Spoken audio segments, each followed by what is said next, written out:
this video, I'm going to cover everything you know for Module 6. Now, this video is for combined and triple, but I will be posting another video with the extra triple science content for if you do separate science. Now, as always, we're giving away a set of free flashcards on Module 6.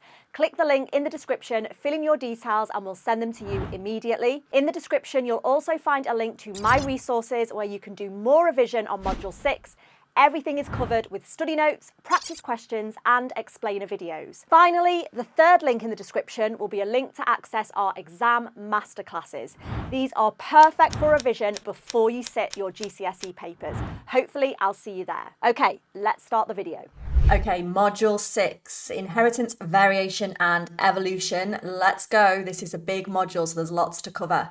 First of all, we're going to look at the differences between two types of reproduction, sexual and asexual reproduction. So starting with sexual, things we should know. Sexual reproduction involves two parents.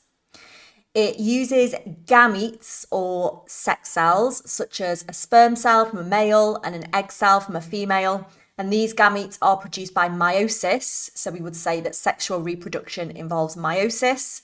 It also involves fertilization because two gametes are going to fuse together at fertilization. So a sperm fuses with an egg, and this will create a zygote, also known as a fertilized egg cell. Each offspring will have genetic variation because they will inherit a mixture of DNA from two parents. So the mother's DNA in the egg cell and the father's DNA in the sperm cell. So examples, obviously animals use sexual reproduction, for example, humans, and flowering plants use sexual reproduction because a flowering plant has both male and female reproductive parts. The male gamete in a plant is the pollen, and the female gamete is called an ovule or an egg cell. And as in animals, those gametes will fuse at fertilization. If we compare this to asexual reproduction, the key differences would be with asexual, there's only one parent needed or one parent involved. There's no fusion of gametes. So gametes are not involved, there's no fertilization, and this means there's no mixing of genetic information because they are just getting their DNA from the one parent. So the offspring will be clones, they will be genetically identical to that one parent. Reproduction occurs via mitosis. There's no meiosis because there's no gametes, there's no fertilization or fusion of gametes. So examples of organisms that use this type of reproduction would be bacteria. Now they replicate using binary fission, which is similar to mitosis. Potatoes also use asexual reproduction because the potato, or the potato tuber as we call it, grows underground and then will sprout genetically identical potato plants from what we call buds. Strawberry plants can also use asexual reproduction. They produce runners that are kind of vertical, long, trailing stems that will form a whole new strawberry plant. But it's asexual reproduction because it came from one parent plant, so it will be genetically identical to that one parent plant. Let's have a look at them side by side so we can clearly give the differences, because lots of questions will ask you to compare them or give the differences between them. So number of parents, sexual reproduction we said involves two, whereas asexual just involves one parent. Sexual reproduction, yes, it involves gametes that fuse at fertilization, but asexual, there are no gametes, there's no fertilization or fusion of gametes. With sexual reproduction, yes, there will be genetic variation, so you'll get genetically different offspring. But with asexual, there'll be no genetic variation, so the offspring will be genetically identical or the offspring will be clones. Type of cell division used, well, sexual reproduction involves meiosis because meiosis makes the gametes, whereas asexual reproduction is just mitosis only, so the offspring will be genetically identical because mitosis produces genetically identical cells, right, which you'll know from paper 1. We've got examples of animals and flowering plants for sexual reproduction, bacteria, fungi, strawberry plants, we had potatoes, daffodils that produce bulbs that will grow genetically identical plants. They are all examples of asexual reproduction. Sexual reproduction is slower because it does involve meiosis, it involves the production of gametes, it involves fertilization, and obviously in animals, it involves finding a mate.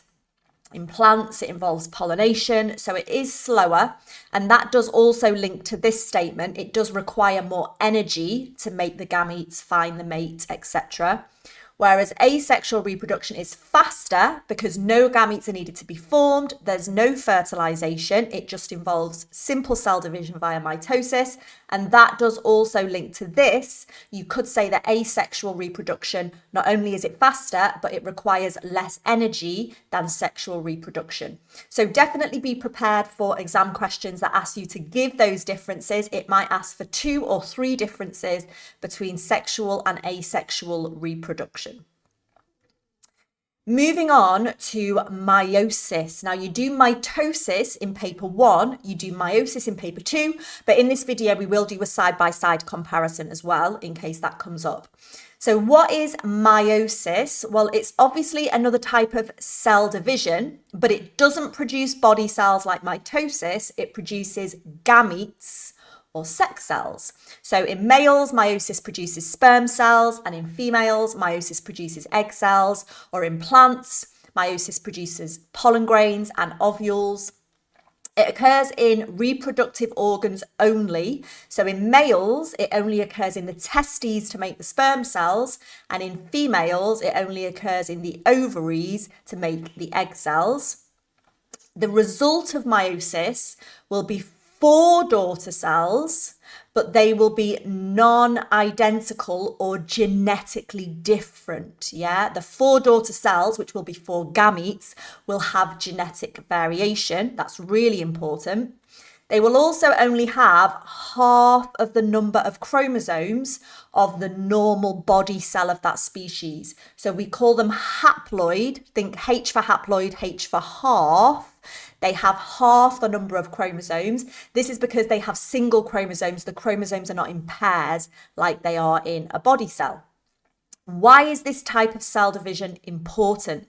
Well, it ensures that the chromosome number is halved in gametes, or gametes are haploid, because remember, 2 gametes are going to fuse together at fertilization. So we want the gametes to contain half the number of chromosomes. So when one gamete fuses with another gamete during fertilization, it will restore the full diploid chromosome number.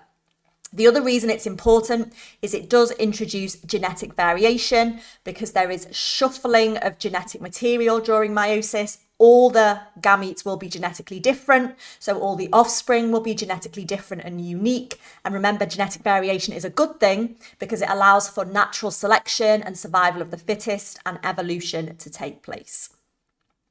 Let's look at an example to show why meiosis is important in terms of halving the chromosome number.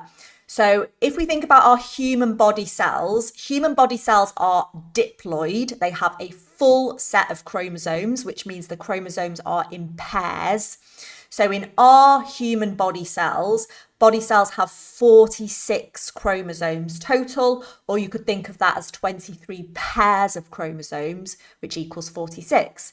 Now, if the gametes, so the sperm in males, the egg cells in females, were made by mitosis, they would also end up with 46 chromosomes, which would mean that when the gametes fuse during fertilization, when the sperm fuses with the egg, the resulting zygote or fertilized egg cell would have 92 chromosomes. It would have too many chromosomes. It would not be viable. It would not continue to divide. It would not survive, right? So we need to halve the chromosome number when we're making gametes. So let's look at this in more detail. We use meiosis to produce the gametes, not mitosis, because meiosis will produce haploid gametes with half the number of chromosomes, or single chromosomes, not in pairs. So in humans, in males, the sperm cells made by meiosis will have 23 chromosomes, not 46. And the egg cells made by meiosis will also have 23 chromosomes, not 46. And this means, very important, because at fertilization, the sperm cell from the male is going to fuse with the egg cell from the female. So because the sperm cell has 23 chromosomes and the egg cell has 23 chromosomes, when they fuse together, the resulting zygote will have 46 chromosomes, which is the correct diploid number. This is the full set of chromosomes in a human anyway. So this ensures that the offspring will have the right amount of genetic material or the right number of chromosomes in each cell. So we can look at that on a diagram. We've got the sperm cell made by meiosis in the male testes. We've got the egg cell made by meiosis in the female ovaries. They are haploid cells with half the number of chromosomes. So the sperm cell will have 23 chromosomes in its nucleus. The egg cell will have 23 chromosomes in its nucleus. They fuse together at fertilization to make the zygote or the fertilized egg cell. And we have restored the correct number of chromosomes. So this zygote is viable and should be able to divide, which would then be mitosis as it grows to create the embryo and then into the fetus. Let's have a look at how meiosis actually works then and what is happening during this process.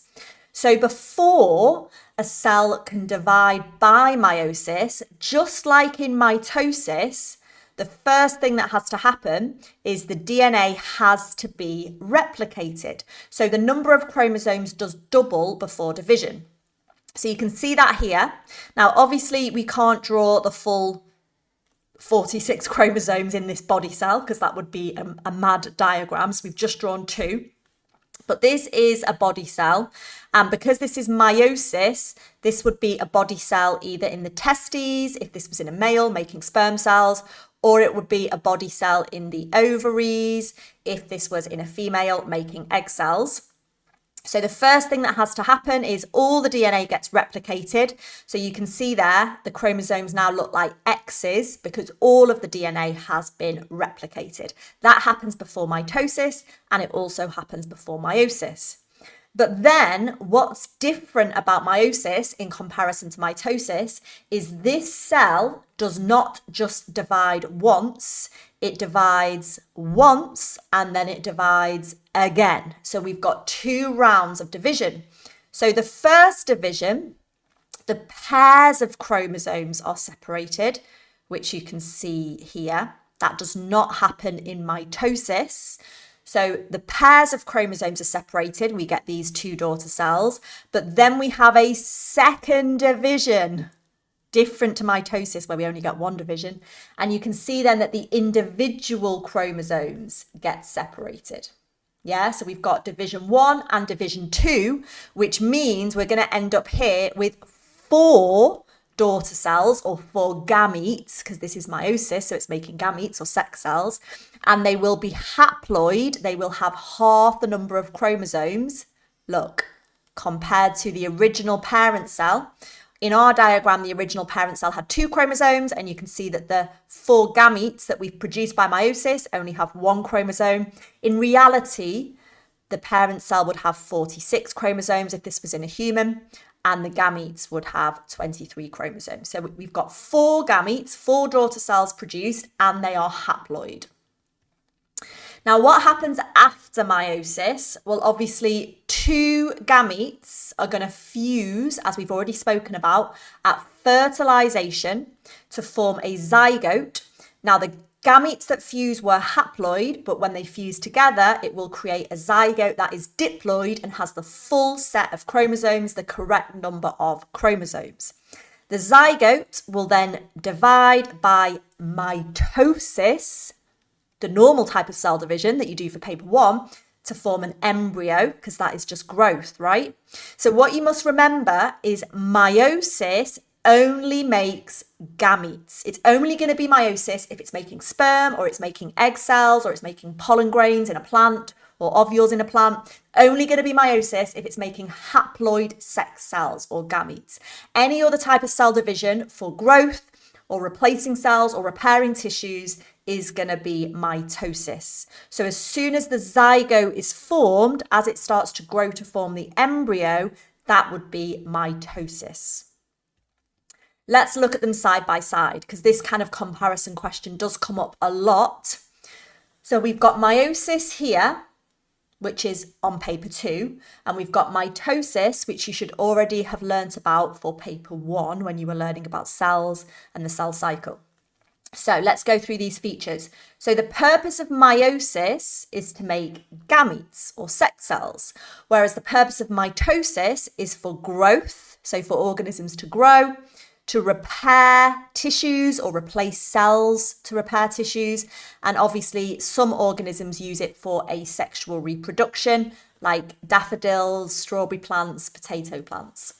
The number of divisions is another difference, because in meiosis we have 2 rounds of division, whereas in mitosis we only have 1 division. Now that means that with meiosis we produce 4 daughter cells, and with mitosis we produce only 2 daughter cells. And with meiosis, the 4 daughter cells will be haploid. They'll have half the number of chromosomes as the parent cell, whereas with mitosis, the daughter cells will be diploid. They'll have the full set or the same number of chromosomes as the parent cell. Genetic variation, meiosis does introduce genetic variation. So all the daughter cells or all the gametes will be genetically different, whereas mitosis, all the daughter cells or body cells will be genetically identical. Meiosis is used in sexual reproduction because that involves gametes and fertilization, whereas mitosis is used for all other body cell growth as well as asexual reproduction. Meiosis in animals, it's going to occur in the ovaries and the testes, ovaries in females to make egg cells, testes in males to make sperm cells.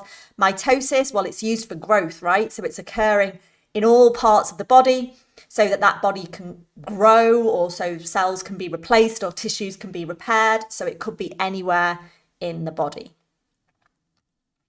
Let's move on now to think about DNA in the genome. Now, if you're triple science, you will do more on this, but I'm going to be posting that in a separate video because there's quite a lot of triple science content in module 6. But this kind of basic overview is needed by everybody, whether you're doing combined science or triple science. So let's think about DNA. DNA stands for deoxyribonucleic acid, which I'm sure you've heard of before. It is genetic material, and it is found inside the nucleus of a prokaryotic cell, of a eukaryotic cell. So obviously eukaryotic cells have nuclei, right? So like an animal cell has a nucleus, a plant cell has a nucleus, I don't know, a fungal cell has a nucleus. But in the nucleus, which we say controls the cell's activities and contains DNA. So the DNA is found in the nucleus. Now, in terms of the structure of DNA, DNA is a polymer, so it's made of many repeated units or many repeated monomers, which you may know from chemistry. It consists of 2 strands, so you can see the 2 strands highlighted in blue here, and it's twisted into a double helix shape. Now, the 2 strands that you can see in blue consist of sugar and phosphate. So the 2 strands are called the 2 sugar phosphate backbones. And then between the 2 strands and joining the 2 strands together, we have the bases which pair up. Now, because you're GCSE, you don't need to know the names of the bases. You can just use the letters. You can see the full names here if you're interested, but you can just say the bases are A, T, G, and C. Okay, and if you're combined science, that's pretty much all you need to know about DNA. But as I said, if you're triple science, we will be doing more. But just so we know what we all have to learn that DNA is a polymer. It has 2 strands twisted into a double helix. The 2 strands are made of sugar and phosphate, and there are bases A, T, G, and C. And it's obviously found in the nucleus of a eukaryotic cell. Now, DNA is packaged into structures called chromosomes. So you can see how that works down here. Here's the DNA. You can see the double helix shape with the 2 strands with the bases in the center. That DNA will be packaged into chromosomes. Chromosomes are found inside the nucleus. And obviously you do need to know human chromosome numbers. So humans have 46 chromosomes or 23 pairs of chromosomes in a body cell. And we've already spoken a lot about gametes. They only have 23 single chromosomes in their gametes because gametes are haploid because they are made by meiosis. Now let's delve a little deeper. So within the DNA, sections of DNA are called genes. So you can see here we've got a short section of DNA that we've called gene 1 and then another short section of DNA that we've called gene 2. So a gene is just a small section of DNA found on a chromosome, and each gene codes for a specific protein. Okay, because basically each gene will determine the sequence of amino acids that build that specific protein. Again, if you're triple science, we'll do more on this because you guys are going to do protein synthesis, but I'll film that in a separate video. So for today, everybody needs to know that a gene is a small section of DNA and each gene codes for a specific protein. And obviously proteins are really important for our bodies. Proteins make up our enzymes, our hormones, our receptors, our antibodies, our skin, our hair, etc. Really, really important. Our muscles. So proteins do determine how our bodies develop and function. Now, another definition on your specification is the genome. So we've talked about what a gene is, but what is the genome? Well, the genome really simply is all of your genetic material. It's the entire set of genetic material in a living thing, or you could say it's all of the genes that an organism has, or all of the alleles that an organism has, all of the DNA that an organism has. It's all of your genetic material. Now, the Human Genome Project was a big research project to enable scientists to identify all the genes in the human DNA. They worked out what the genes did, where the genes were found, on which chromosome. Now, you need to know why it's important to understand the human genome. Why is it important to understand all of the genetic material in an organism? So let's go through the 3 reasons you're expected to know. The first one is for disease detection. So because we know what the genes do and where the genes are found, it enables us to identify genes linked to inherited or genetic diseases, such as the genes that lead to cystic fibrosis or certain cancers or polydactyly or Huntington's disease. So it enables us to identify genes linked to genetic disorders. It also allows us to make medical advances. So if we know more about the genes and the genes linked to genetic disorders, it allows for better diagnosis, better treatments, and personalized medicines. It also helps scientists to trace the migration patterns of ancient humans across the globe. By looking for similarities and differences in the genetic material, we can understand how humans migrated and moved around the world. Let's move into inheritance then and start to think about our Punnett squares. So there are key definitions in Module 6 that you must understand if you're going to understand this inheritance topic. So let's go through them. The first one is gene, which we've mentioned already. It's a small section of DNA that codes for a specific protein. And I strongly suggest you learn all of these definitions as I've written them. The next one is chromosome. So this is a structure in the nucleus. It's made of DNA. So DNA is packaged into chromosomes and chromosomes are found in the nucleus. Humans have 46 in a body cell, obviously 23 in a gamete. An allele is just a different version of the same gene. So we all have genes for eye colour. In fact, we all have 2 genes for eye colour, one from the mum, our egg cell that made us, one from our dad, the sperm cell that made us.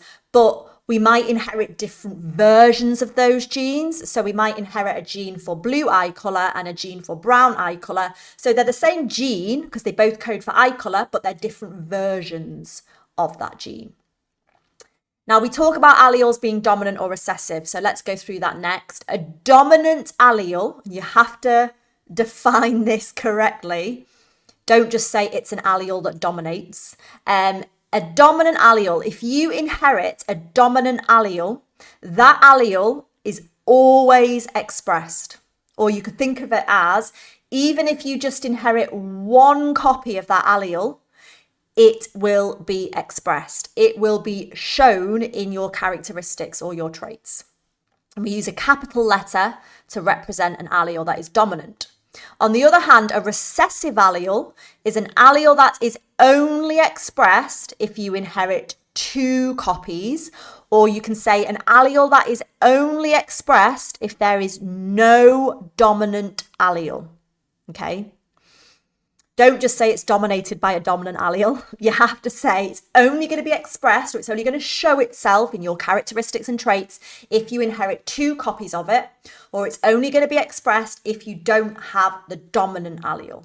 Okay, and we'd use the lowercase letter to represent that allele. So you would know, like, brown eyes is dominant to blue eyes, so we'd use a capital B to represent the brown-eyed allele, and a lowercase b to represent the blue-eyed allele. Right, homozygous then. If you are homozygous for a gene, homo means same, right? So if you are homozygous for a gene, you have two copies of the same allele for that gene. So maybe you have two brown-eyed alleles because you inherited a brown-eyed allele from your mum and a brown-eyed allele from your dad. Or maybe you have two blue-eyed alleles and you end up having blue eyes because you inherit a blue-eyed allele from your mum and a blue-eyed allele from your dad.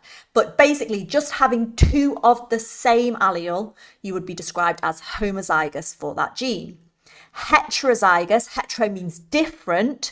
So being heterozygous for a gene means you have two different alleles. So here you can see brown and blue, they've got one dominant and one recessive. They've got two different alleles for the same gene. They are heterozygous. Now, your genotype is the actual alleles that you have, right? So your genotype would be represented like this. It would be represented by literally showing the two alleles that you have. That is your genotype. Whereas phenotype is the physical appearance or the physical characteristic that you express, okay? So the physical appearance or characteristic of an organism, it's determined by your genotype. So it's determined by the alleles that you inherit. Yeah, it's determined by the alleles you inherit from your mum and dad, but it's often also determined by your environment a lot of the time as well. So examples of phenotypes: being 6 foot tall, having curly hair, having blue eyes, having brown eyes, having cystic fibrosis. That is a physical characteristic, right? That is determined by the genes you inherit and quite often your environment as well. Gamete, we're happy with this one. It's a sex cell, sperm or egg cell, made by meiosis, but remember they are haploid. Yeah, they have single chromosomes. The chromosomes are not in pairs, they are haploid. So they will only have one allele for each gene, whereas your body cells will have two alleles for each gene because body cells are made by mitosis and their chromosomes are in pairs, they are diploid, but gametes are haploid, so they'll only have half the number of chromosomes and therefore one allele for each gene. That moves us on to actually starting to draw some Punnett squares or genetic crosses, right? Now we know all our lingo. So a genetic cross shows how alleles from parents can combine in offspring. So we use what we call a Punnett square, and we use it to predict probabilities of inherited traits in the offspring. Obviously, traits or characteristics are controlled by the alleles that you inherit, and we know that alleles can be dominant or recessive. Just reminding you that if an allele is dominant, it is always expressed, even if you just have one copy of it. Whereas if an allele is recessive, it's only expressed if there's no dominant allele or you have two copies of the recessive allele. So let's look at how to draw and use a Punnett square. So first of all, you need to figure out what are the parents' genotypes. So what alleles do the parents have? Then you're going to split those alleles into gametes because gametes are haploid. They will only have one allele for each gene in them. And quite often we show the gametes in circles just to show that they are gametes. Then we can complete our little Punnett square. So we combine the gametes to show what could happen at fertilization.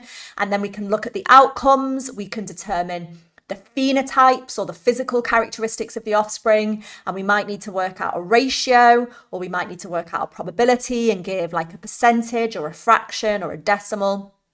Let's have a go at doing one.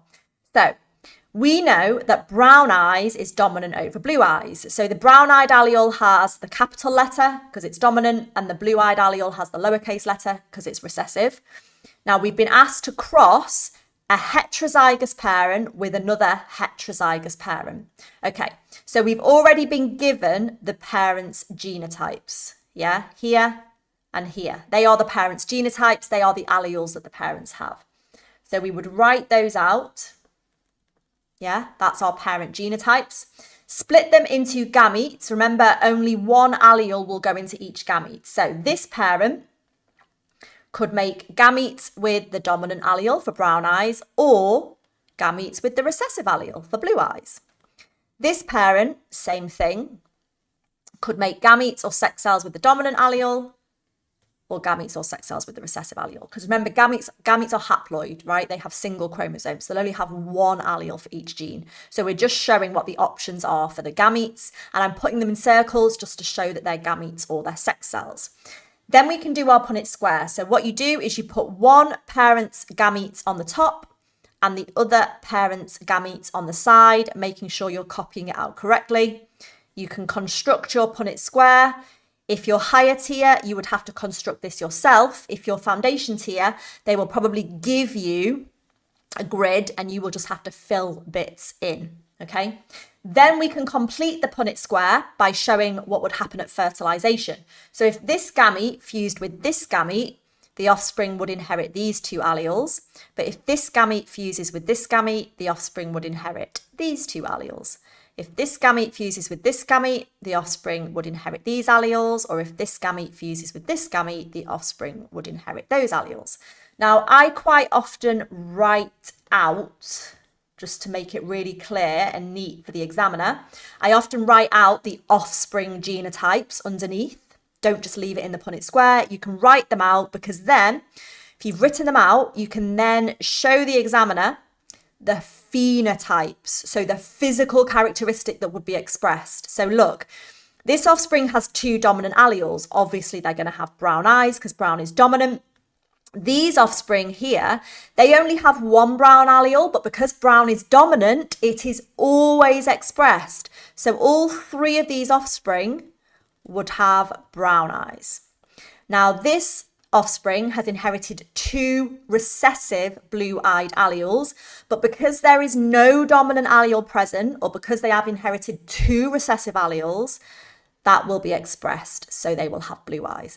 And then you might be asked to give a ratio. So it's a 3-to-1 ratio of brown to blue, or you might be asked to give a probability. So the probability of the child having brown eyes is 75% or 3/4. The probability of the child having blue eyes is obviously 25% or 1/4, 1 out of 4. So read the question carefully and make sure you're actually answering it. Did they want a ratio? Did they want a percentage? Or did they literally just want you to do the genetic cross? Yeah, just make sure you answer the question as instructed. Let's do another example.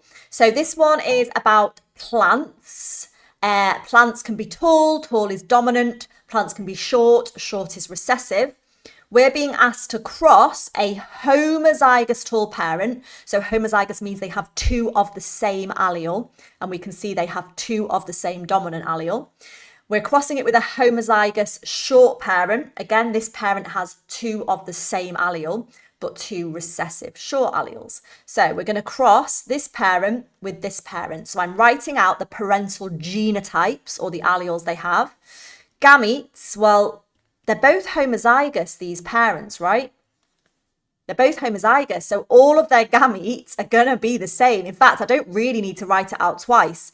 This parent can only make gametes with a dominant T allele for tall, and this parent can only make gametes with a recessive T allele for short. But anyway, I'll write the gametes out twice so you get used to what we're doing here. And then you put one parent's gametes on the top, the other parent's gametes on the side. You can then do your genetic cross and you can show the possible combinations. I'm sure you could predict what the outcome of this one was going to be.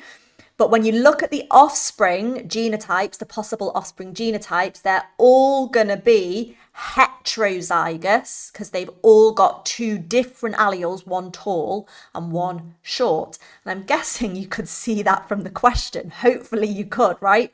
Because this parent is always going to pass on a dominant allele and this parent is always going to pass on a recessive allele because there's no other option for either parent. So all the offspring would have this genotype. If you're then asked for the phenotype, the physical characteristic that is expressed, they would all be tall because tall is dominant. They've only inherited one tall allele, but because it is dominant, it is always expressed. So 100% of the offspring would be tall. Oh, I've taken up too much space for that one. Let me rub that out because we've got another example to do, which I had forgotten about. We're going to do another example with a Punnett square or a genetic cross. With this example, we're looking at a genetic disorder called cystic fibrosis. This is a genetic disorder that is caused by a recessive allele. Now remember, if it's a trait that's caused by a recessive allele, in order to express that characteristic, you do have to inherit two recessive alleles. You cannot inherit a dominant allele if you're going to express a recessive trait. So if you're going to have cystic fibrosis, you must have two recessive alleles.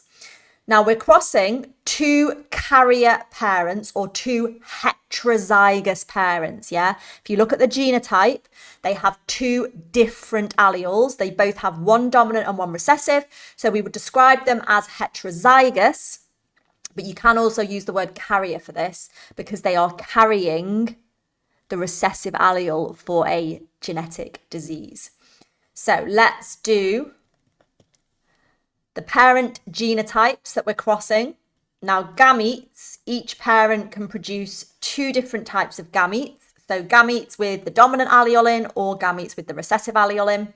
I put one parent's gametes on the top. I put the other parent's gametes on the side. Remember, if your foundation's here, you would be given a grid. You would just be filling bits in. You wouldn't have to construct one from scratch like this. But then you can show what happens at fertilization. So this gamete could fuse with this gamete and the offspring would inherit those alleles, or this gamete could fuse with this gamete and the offspring would inherit those alleles, and so on until we've completed all the possible outcomes of the genotypes for the offspring. Again, I'm going to write them out at the side just so my answer is clear and neat and the examiner can clearly see my 4 offspring genotypes. Now, these 3, if I'm thinking about phenotypes, yeah, whether they will have cystic fibrosis or not, the physical characteristic that is determined by the genotype, well, this individual has got 2 dominant alleles.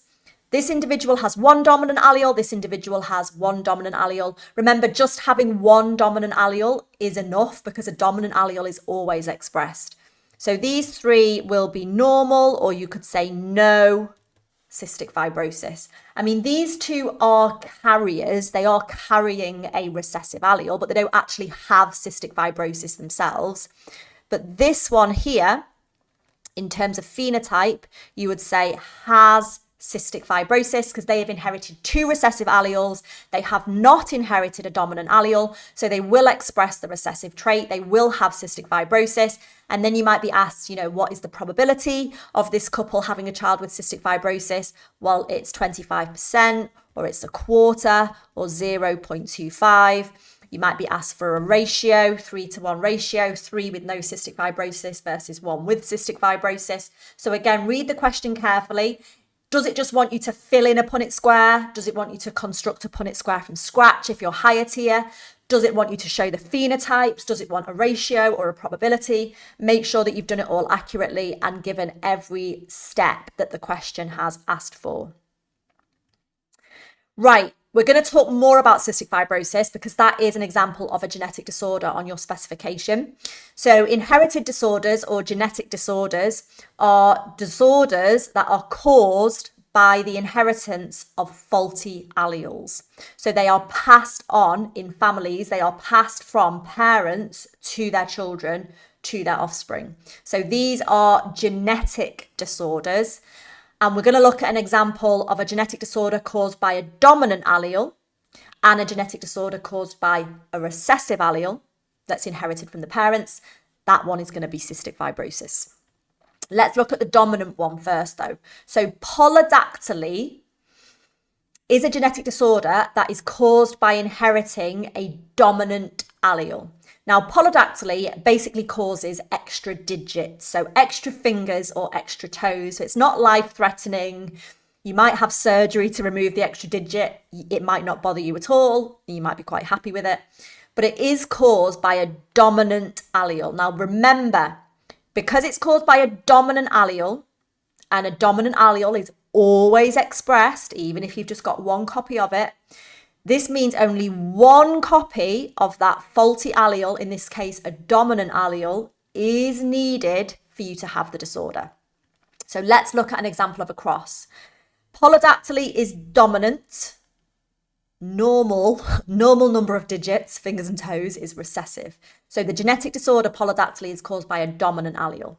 So parent 1 is heterozygous, look, 2 different alleles. But they are affected, they do have polydactyly because they've got a dominant allele, and a dominant allele is always expressed, so even just having one copy of it is enough to have polydactyly. Parent 2 has 2 recessive alleles, they do not have the dominant allele, they are unaffected, they do not have polydactyly. So let's write out the parents' genotypes, the alleles that they have. Then we're going to show the gametes that each parent can make. I'll put them in circles to show their gametes. Then we put one parent's gametes at the top, the other parent's gametes at the side. We do our genetic cross. And I will write out the potential offspring genotypes. Remember, this is just probability, right? But when this couple have children, or if this couple have children, you can see these ones here have both inherited one dominant allele, but one dominant allele is enough to express the trait, right? Because it's dominant. So they will have polydactyly, and these ones normal. Okay, so it's a 1-to-1 ratio, or it's a 50% chance of polydactyly, 50% chance of not having polydactyly, or 0.5, 0.5, half, 2, yeah. So there you go. But just remember, for polydactyly, it causes extra fingers or toes. It's caused by a dominant allele, and that means you only need to inherit one copy of that dominant allele, and you would have polydactyly. Let's look at cystic fibrosis then. So cystic fibrosis is actually caused by a recessive allele. So you'd have to inherit 2 copies of the recessive allele, one from each parent. Cystic fibrosis actually affects cell membranes, which you do need to know. I've seen them ask that before. It affects cell membranes, leading to the production of thick, sticky mucus. So it affects cell membranes in the lungs, for example. So you get a buildup of thick, sticky mucus in the lungs. But it can also affect the digestive system, like the pancreas. So you can get a buildup of thick, sticky mucus in the pancreas, which can affect enzyme secretion. But importantly for this topic, it's caused by a recessive allele. A person needs 2 copies, therefore, of this faulty recessive allele to be affected by the condition. So what we're going to do is we're going to cross 2 carriers. I think we did this cross before, actually. But this is how cystic fibrosis is inherited. So when you get 2 parents, they don't have cystic fibrosis because they've got a dominant allele. But they are heterozygous, or they are both carriers of the recessive allele. So they're healthy, but they are carrying that recessive allele because they are heterozygous, right? So we'll show the gametes that each parent can produce. Obviously, they're haploid, made by meiosis. There's only one allele for that gene in each gamete. Then we can do our little Punnett square genetic cross. So if this gamete fuses with this gamete, that would be the offspring genotype. If this gamete fuses with this gamete, that would be the offspring genotype, and so on and so forth. Right, so in terms of offspring genotypes, this is what we're getting. These three, normal or no cystic fibrosis. But as we said before, there's a 25% chance or a 1 in 4 chance of cystic fibrosis, because this offspring here, they've inherited 2 recessive alleles, one from each parent. That is going to lead to cystic fibrosis. You do have to inherit 2 copies of a recessive allele to express that trait. These 2 here, you could describe as carriers, like the parents were carriers, right? They don't have cystic fibrosis. They are unaffected by this genetic condition, but they are carrying the recessive allele, which potentially they could pass on to their offspring. Right, so let's talk more about cystic fibrosis. It's caused by a recessive allele, as we've been saying, and this means a person must inherit 2 copies of the faulty gene or the faulty allele, the recessive allele. They do have to inherit it from both parents. So in order for a child to have cystic fibrosis, both parents would have to have the recessive allele, right? Not just one, because they have to inherit a recessive allele from their mum and a recessive allele from their dad. So both parents must be carriers. If both parents are carriers, yeah, they both have 1 copy of the recessive allele, they'll be healthy, but they could pass on the recessive allele. So their genotype is, as I've just shown at the top. So when they have a child, there are 4 possible combinations of alleles the child could inherit, and we've just shown this in our Punnett square. So the child could inherit 2 dominant alleles. Yeah, a normal allele from both parents, be totally unaffected. They could inherit a dominant allele from one parent, a recessive allele from the other parent. They would be healthy, they would be normal, but they would be classed as a carrier of cystic fibrosis because they do carry 1 copy of the recessive allele.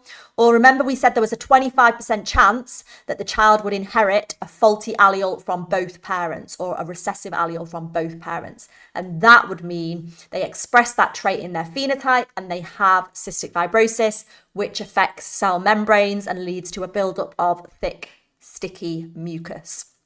So these are kind of the probabilities. 25% chance of being affected, having 2 recessive alleles, 50% chance of being a carrier. They would be healthy, but they would be a carrier. 25% chance of them having 2 dominant alleles and not even being a carrier. Just a quick definition, because I've used the word carrier quite a lot. I mean, it means they're heterozygous, right? They have 2 different alleles, 1 dominant and 1 recessive. But if we're talking about a genetic disorder and you are heterozygous, you would be described as a carrier if it's caused by a recessive allele, because a carrier is a person who has 1 normal allele, so like 1 dominant allele, normal allele, and 1 faulty allele for a genetic disorder. So they are heterozygous. They do not show any symptoms because they have the dominant allele, so they are healthy. However, they could pass the faulty allele or the recessive allele onto their children. And this is exactly what we've seen with cystic fibrosis. Let's talk more about what cystic fibrosis does and potential treatments in case they include this. In the exam, they have linked cystic fibrosis to questions about the lungs and questions about the pancreas, so it is worth looking at in a bit more detail. We know that cystic fibrosis affects cell membranes, and we know it causes thick, sticky mucus to build up.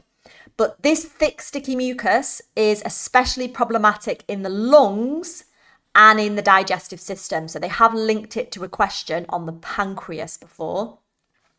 So common symptoms, if you can imagine thick, sticky mucus building up in the lungs, that would lead to persistent coughing, persistent chest infections because viruses and bacteria will get trapped in that mucus, difficulty breathing because it would narrow up your airways, poor growth.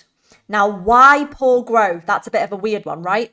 But if you think about it, if you get thick, sticky mucus in your digestive system, for example, in your pancreas, it can actually block the release of enzymes from your pancreas. Now, this links to your paper 1 revision, but the pancreas releases enzymes, amylase, lipase, and protease. If those enzymes cannot leave the pancreas because the pancreas is blocked by thick, sticky mucus, then protein is not digested, lipids are not digested as well, starch is not digested as well, and then you cannot absorb the nutrients such as amino acids, fatty acids, and sugars or glucose. You cannot absorb those nutrients into your bloodstream, which means you don't have the building blocks to make proteins, to make fats. You don't have as much energy from respiration, so it can lead to poor growth. Okay, so it links quite well. And there was an application question on the exam linked to the pancreas, linked to cystic fibrosis, and it was all about blocking the release of those enzymes and then food not being digested. So yeah, I've written a bit more about that here. Digestive problems. Think about if you've got a blocked pancreatic duct, which is where the pancreas enzymes are released through, fewer enzymes are released. So fewer lipase enzymes, fewer protease enzymes, fewer amylase enzymes. So less lipid digested, less protein digested, less starch digested, which then means fewer fatty acids, less glycerol, fewer amino acids, less sugars being absorbed into your bloodstream. Hopefully that was a quick bit of paper 1 revision for you. Also, frequent lung infections. Again, thick, sticky mucus means you get pathogens trapped that cannot be removed in the same way. So treatments, physiotherapy, so kind of really vigorous massage to loosen the mucus in the lungs. Antibiotics are medicines that kill bacteria, so they would be used to treat any chest infections or lung infections. Enzyme supplements, if enzymes are not being released from the pancreas, you could take enzyme supplements to help with digestion and nutrient absorption. Inhalers to open your narrowed airways, maybe having an increased calorie diet to try and increase your weight if you're struggling with digestion and weight loss. An important note here is these treatments do not cure cystic fibrosis, but they can help to relieve and improve the symptoms and extend life expectancy. Okay, so that's basically all you need to know about cystic fibrosis. This is kind of very unlikely to come up because on module 6, it's more about the actual genetics and the inheritance and the fact that it's caused by a recessive allele. But they could link cystic fibrosis to application questions. They could link it to your knowledge on the lungs, on the digestive system, on enzymes. So do be prepared for that. They could link it to your knowledge on antibiotics, right? To treat chest infections and pathogens. Okay, let's talk about embryo screening. So this could be really useful if you want to have a baby and you have a genetic condition, or your partner has a genetic condition, or maybe you're both carriers of an allele that can lead to a genetic condition. So this technique is used to basically test embryos to see if they have inherited any genetic disorders. So for this to work, what you could do is have IVF, in vitro fertilization, where the sperm and the egg cells fuse together in the laboratory. That would then lead to production of an embryo. So embryos are being formed in the lab. That doesn't read quite right, does it? Embryos are fertilized in the lab. The sperm and the egg fuse at fertilization, and then that would form an embryo in the lab. Once you've got the embryo developing in the lab, you could remove a cell from the embryo and check it for genetic disorders. So basically look at the DNA and look at the alleles that that embryo has inherited from the egg cell and the sperm cell. Check it before it's implanted back into the mother's womb. Now, obviously, if embryos have been created that have inherited genetic disorders, that might lead to those embryos being discarded and destroyed, and only implanting embryos that have not inherited the genetic disorder. Now, this is called pre-implantation genetic screening because you're creating the embryo in the lab and studying its DNA to find out if it has a genetic disorder before choosing which embryos to implant back into the mother's womb. Now, it is also possible to collect DNA from an embryo that is already in the womb. So if the woman is already pregnant and the embryo is already growing in the womb, but there is concern about a genetic disorder potentially being passed on, you can still test the DNA of that embryo. This is called amniocentesis. So basically, cells that are present in the amniotic fluid, so the fluid that is surrounding the developing embryo, that fluid is collected because it will contain some cells from the embryo.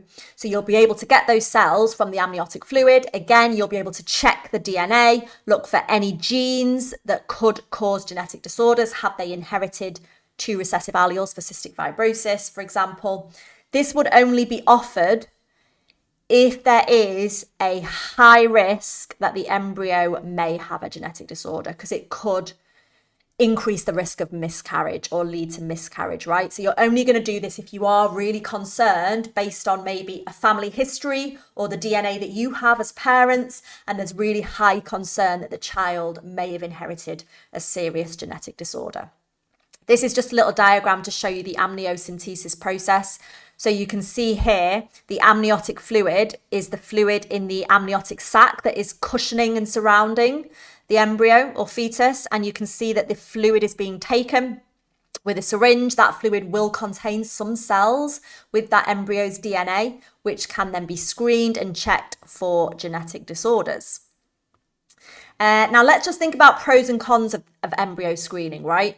Obviously, in terms of pros and why we would do it, it reduces the risk of babies being born with genetic conditions that can be very serious. They may suffer, it may really reduce their life expectancy, etc. It could save on future medical costs caring for that child with the genetic condition. And also, if families are aware that their child is going to be born with a genetic disorder, it can help them to prepare emotionally, financially for the future care needs of that child. Obviously, it gives them more choice. It might be that they choose to abort the child if they consider that the life expectancy or the outcome for that child would be, a low quality of life, let's say. It would give them more choice over whether to proceed with the pregnancy or possibly opt for an abortion.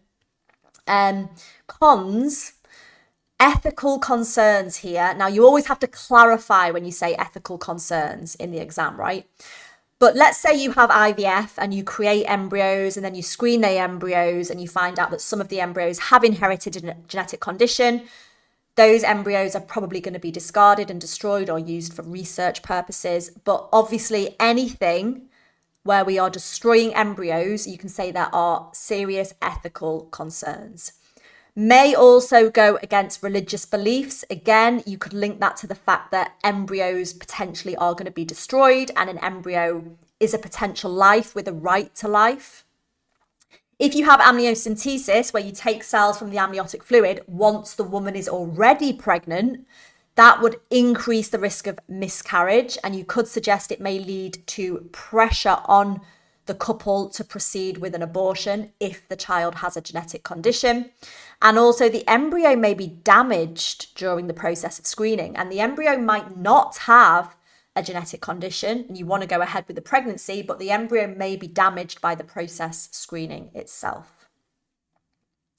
Okay, last little bit on inheritance then, if you like, is just to quickly think about how biological sex is determined. So we already know, because we've talked a lot about this, in our body cells that are made by mitosis, we have 23 pairs of chromosomes or 46 chromosomes in every body cell. You can see them here. So we've got pair 1, pair 2, pair 3, pair 4, but there's 23 pairs or 46. 23 pairs adds up to 46. I know that always confuses some people, but you've got 1, 2, 3, 4, 5, 6, 7, 8, yeah? Now, 22 pairs, these 22 here, let's just circle them. These 22 pairs control a range of different characteristics, all your general characteristics from eye colour to hair colour to height to intelligence, a range of different phenotypes. But the 23rd pair are what we call the sex chromosomes, and they determine the biological sex of that individual. Now, females, the 23rd pair is 2 X chromosomes. Males, the 23rd pair is an X and a Y chromosome.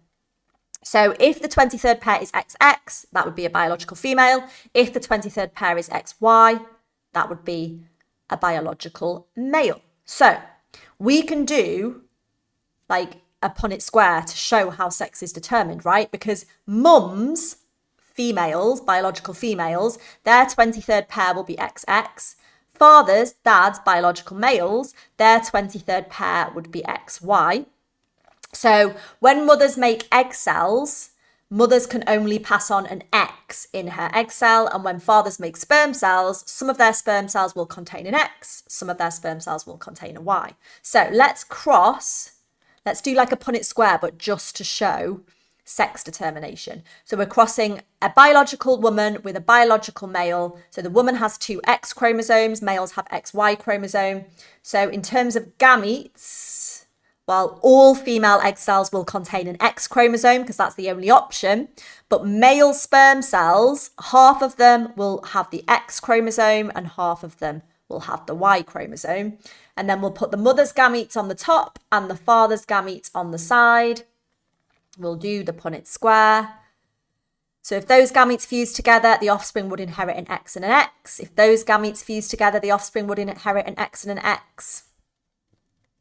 And so on. That's a Y. Okay. So you can see here, there's 50% chance of the offspring being biologically female, and there's 50% chance of the offspring being biologically male. It basically just depends on the sperm cell, right? Because all female egg cells carry an X chromosome, but male sperm cells could have an X or a Y. Now, if it's a sperm cell carrying an X that fuses with the egg cell, then that would be a daughter. But if it's a sperm cell carrying a Y that fuses with an egg cell, then that would be a son. So it's really just to do with the father's sperm, whether the father's sperm is carrying an X or a Y. But you can see it's always 50-50, or it's always half and half. It's always a 1-to-1 ratio. Some people get confused by that, but like if a couple have had 3 boys, it doesn't mean the next child is going to be a girl, because every time they conceive, every time they have a baby, it's always the same probability. Each time is a separate event. It's always 50-50. It just depends which sperm cell fertilizes the egg cell. If it's the sperm cell carrying the X, the offspring will inherit XX, female. And if it's the sperm cell carrying the Y, the offspring will inherit XY, male. Okay. Okay, let's move on slightly. So still obviously looking at module 6, but moving away from genetic inheritance and starting to think about variation. So differences in living things. So variation refers to differences in characteristics between individuals in a population. So you could look at variation in humans. We are all different, right? Variation is essential for natural selection and evolution. If we were all exactly the same, not only would life be really boring, but it would mean as a population, we would be less likely to survive. If anything changed in our environment, or if there was a new disease, we could potentially all be killed. So having variation is a positive thing in terms of survival of a species. It allows for the best adapted to survive and continue to reproduce. Now, causes of variation, we need to split this up. So variation can be caused by genetics, differences in our DNA, okay? We inherit different alleles from our parents, which makes us all genetically unique. So your eye colour is controlled by the alleles you inherit from your parents, your blood group, whether or not you have a genetic disorder, whether you can roll your tongue, whether you have earlobes or not, attached or not attached, whether you have dimples. These are all things that are purely genetic. They are just determined by your genes and the versions of those genes that you inherit from your parents. But variation can also be caused by your environment, right? What you see, what you hear, what you do with your life results from your environment, what you eat, how much you exercise. So for example, the language you speak just depends on where you grow up, what you listen to, what you learn. Scars, your accent, even your weight and your height can be affected by environment to some extent. A lot of variation that we see is actually a combination of both the genes that you inherit and how those genes interact with your environment. Like your height and weight, there are genes that will influence your height, how tall you grow, your potential weight, but it is also affected by diet. Even like your mother's diet when you were developing in the womb could potentially affect the size to which you grow in adult life, right? Intelligence is a good one to think about as well, because there are genes linked to intelligence, but obviously intelligence is massively influenced by the environment, like what school you go to, how hard you work, how much revision you do, what your attitude is like, all that stuff. So that's influenced by both the genes you inherit and massively by your environment. There is usually extensive genetic variation in any population of a species. Now, what else can lead to variation? We can think about mutations here. Now, mutations are an example of genetic variation because a mutation is a change in DNA. That was literally asked on the exam for 1 mark. What is a mutation? It's a change in the DNA. You know those bases that we talked about before? The A's, the T's, the C's, and the G's, the bases that are in the middle of the DNA double helix. A mutation is basically where there's a change in the order of those bases. Now, again, if you do triple science, you will do more about mutations, but this video is just for everybody. So we're going to keep it quite basic. We're just going to say that a mutation is a change in the DNA. Mutations occur randomly. For example, when DNA is being replicated before mitosis or meiosis, a mistake can be made, but it can give rise to new alleles because you've got a change in the DNA. It can lead to a new allele or a different version of that gene. Now, most mutations have no effect on the phenotype. Some mutations may influence the phenotype slightly. Rare mutations may change the phenotype significantly, and it may have a very detrimental effect. Like you could get a mutation that gives rise to a new allele that leads to a genetic disorder. But some mutations can be beneficial, right? It can give rise to a new allele, which gives that individual an advantage and it increases their chances of survival, and they reproduce and they pass that allele on. And the new allele, if it is advantageous and it gives them a characteristic that is a positive, it could quickly spread through the population and lead to evolution. Again, you'll do more about this if you're triple science, so do make sure you watch my next video. An example of a mutation, if we link it to bacteria, mutations in bacterial DNA can give bacteria resistance to antibiotics. Now, it's not the antibiotic that causes the mutation. You've got to be a little bit careful. Mutations or changes in DNA happen randomly. They're not choosing to mutate.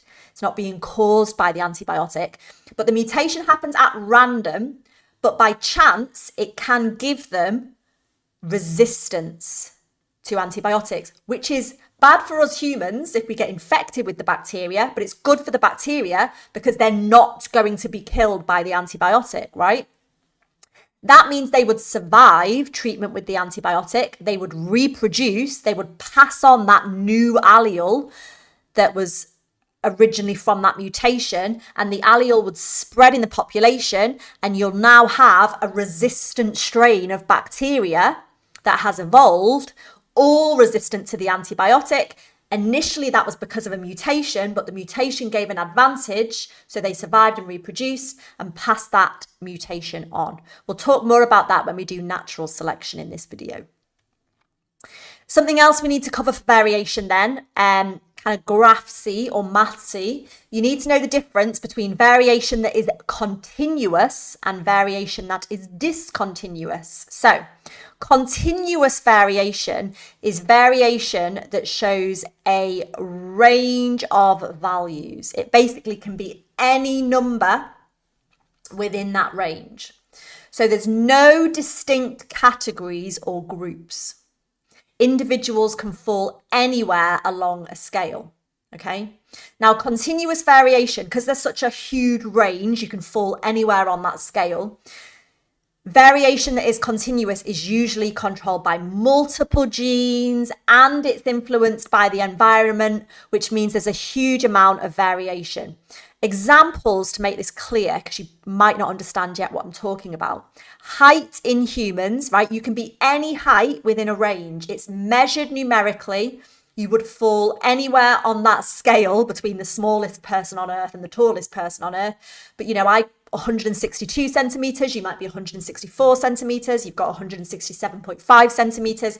So it's a numerical value that can fall anywhere on that scale. Your body mass in kilograms or stones and pounds, leaf length in plants can take any value, any numerical value over a scale. Now, if you were going to plot something that showed continuous variation on a graph, you would have to use a histogram, which I will show you, would look a little bit like this. So height is continuous, yeah? It's variation. We all have different heights. So it's an example of variation, but it's continuous variation because we would be any measured value within that range somewhere on that scale. So you'd plot a histogram kind of like this, where if you look at the x-axis, which is height in centimeters, you've kind of split people into categories and you do a little tally chart, right? So how many people fall between 130 to 134 centimeters? Maybe it's 2 people. How many people fall between 135 and 139 centimeters? Maybe it's 5 people. Yeah. How many people are in this height category? Maybe it's 10 people, etc. There's obviously 2 people in this category.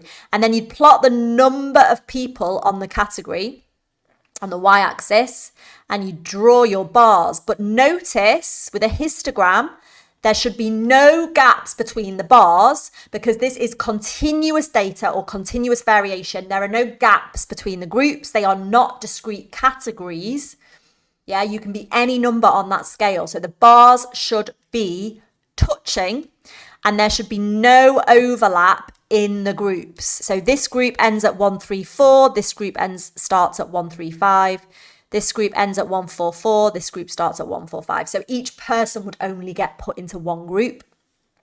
And when you've plotted it, you will, or you should see what we call a normal distribution.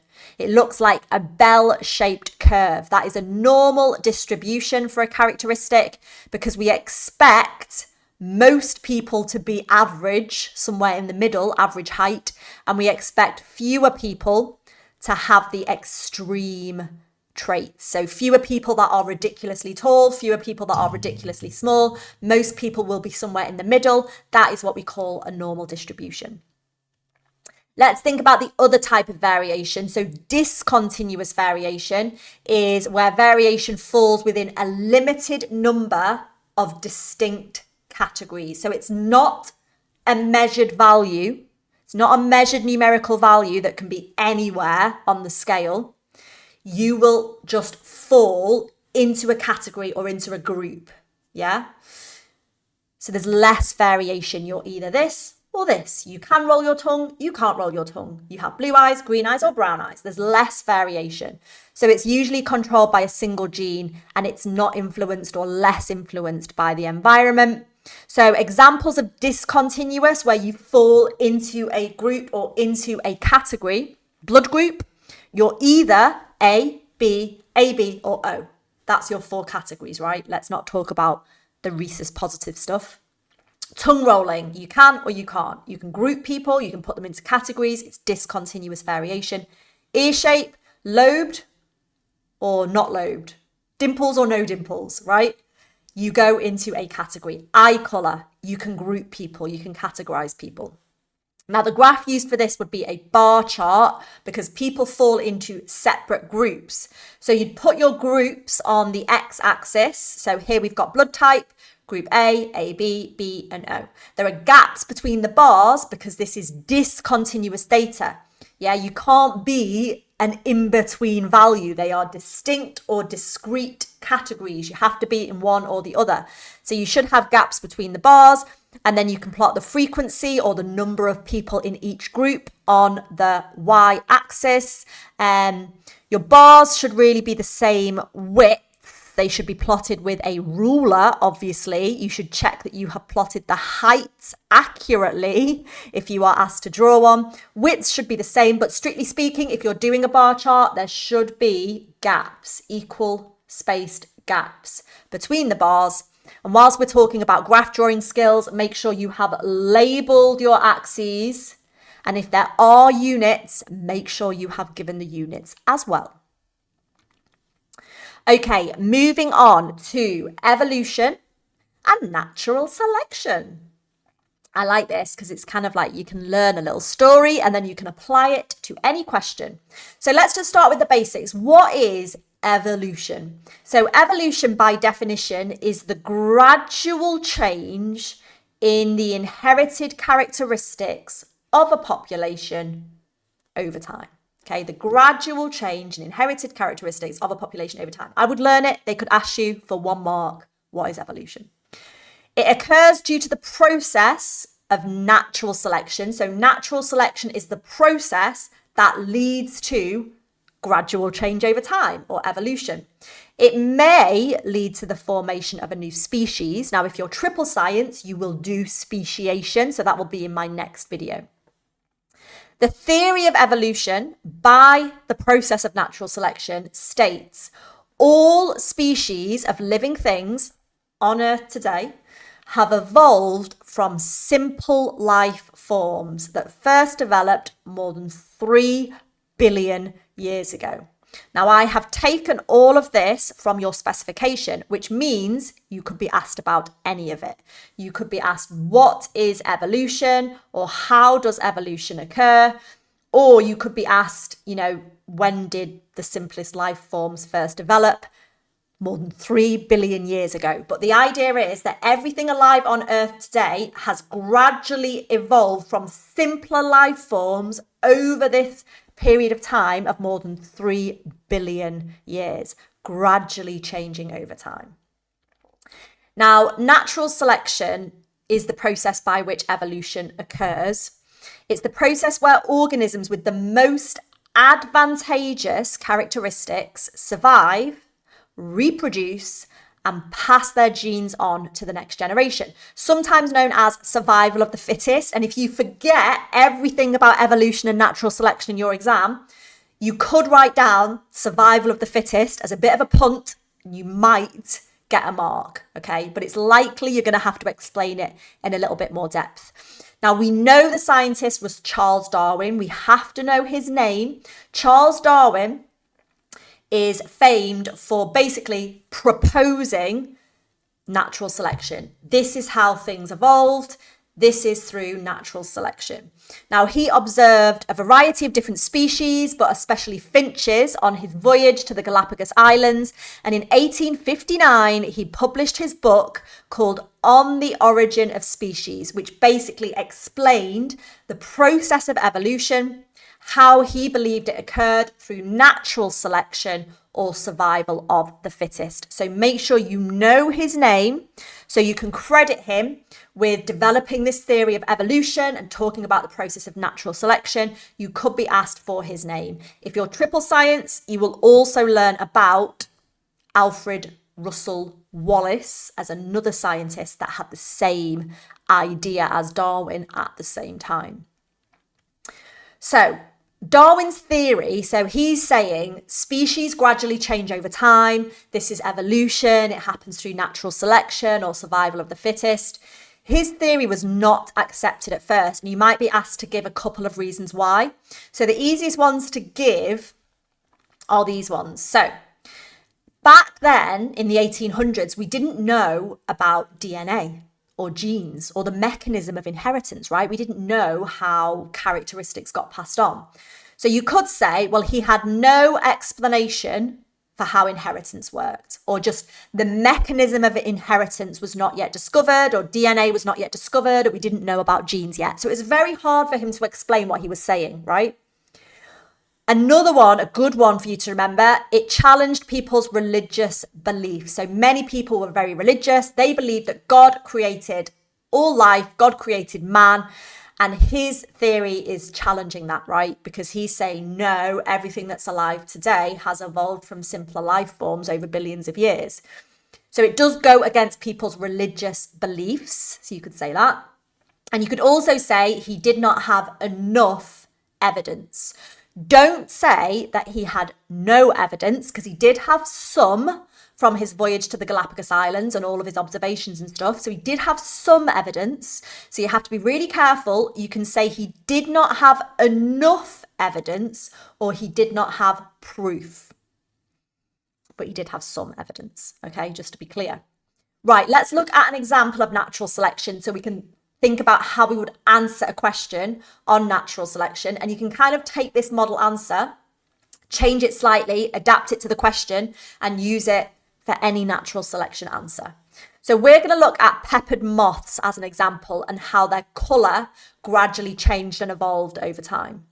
So you would start off by saying the population, in this case moths, do show genetic variation. So there will be genetic differences, right? There will be genetic variation in any population. That's the first thing you can say. This genetic variation is a result of mutations, changes in DNA that can give rise to new alleles, new versions of genes. So originally, moths, the pale coloured moths, the lighter coloured moths, were camouflaged better against the trees.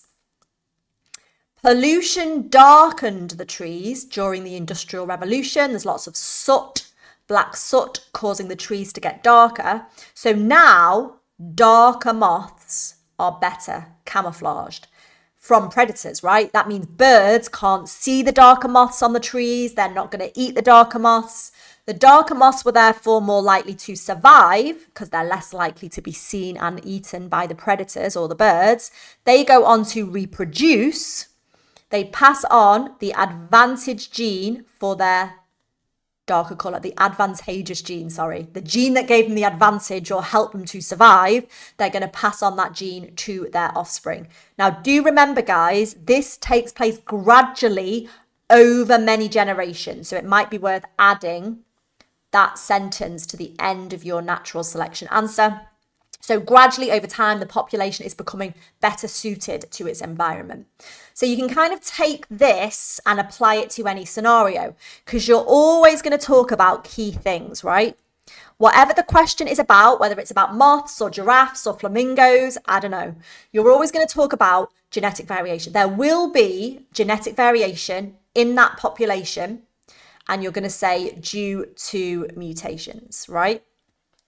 So you can kind of use this as an outline. There will be genetic variation, like in the length of the giraffe's necks, in the length of the flamingo's legs, in the length of the bird beaks, whatever the example in the question is, there will be genetic variation or genetic differences due to mutation. And then you will talk about how the best adapted survive and therefore reproduce and therefore pass on their advantageous genes to their offspring. And then you can say repeated over many generations. So that's kind of like a little outline that you can use, right, for natural selection. There's genetic variation in the population due to mutation. The ones that are best adapted will survive and reproduce, pass on their advantageous genes, and this will be repeated over many generations, and this is called natural selection. My only other bit of advice would be do try and tailor it to the question, because examiners can see when you've just learn an answer and you've just written an answer that you've memorized, right? That's not good. You need to tailor it to the question. So here, for example, when you say there is genetic variation, say in what characteristic? Is it the length of the giraffe's neck that shows genetic variation? Is it the length of the flamingo legs? Is it the width of the bird beaks? What is the variation you're talking about, right? And here, when you say best adapted to survive, try and say why. Like, why did the darker moths become more likely to survive? Well, they were better camouflaged. So they were less likely to be eaten by predators, right? Or why were the giraffes with longer necks more likely to survive? Well, because they could reach more food. They could outcompete other giraffes and get more food, right? So do try and tailor it to the question. What is the variation you're talking about? What made them more likely to survive? Then they reproduce, pass on the gene that gave them that advantage. So again, you could say, what was the advantageous gene? What was the gene for the trait that gave them the advantage? And then repeat it over many generations. Nice. Okay. After we do natural selection, we then kind of look at artificial selection or selective breeding, because natural selection is kind of where nature selects the best traits, right? The organisms that survive and reproduce. Whereas selective breeding or artificial selection is where humans choose organisms with desirable traits and breed them together. This has been done for thousands of years. It's not a new thing. It's been done with crop plants and animals, where the parents with the advantageous traits, the ones that humans believe to be an advantage, are selected and bred together. So this is really, really simple. And again, you can use this step by step and really apply it to any question on selective breeding. It might be 3 or 4 marks, but you're basically gonna choose the parents that have what we consider to be the desirable characteristic. So you might be choosing a female cow with a high milk yield because you want the offspring to produce a lot of milk. Now, obviously, you can't choose a male bull with a high milk yield because male mammals don't produce milk, right? But you could choose a male bull that has produced female offspring previously that have a high milk yield, or you could choose a male bull whose mother had a high milk yield, right? Just be a little bit careful of that one. But yeah, choose the parents that have the desirable characteristic. Maybe state what that characteristic is, so the examiner knows you've actually read the question and you've not just learnt this answer. You would breed them together. Then you would look at the offspring and you'd choose the offspring that showed the desirable trait. Again, try and say what that is. Breed the offspring together, the best offspring, the offspring with the desirable traits together.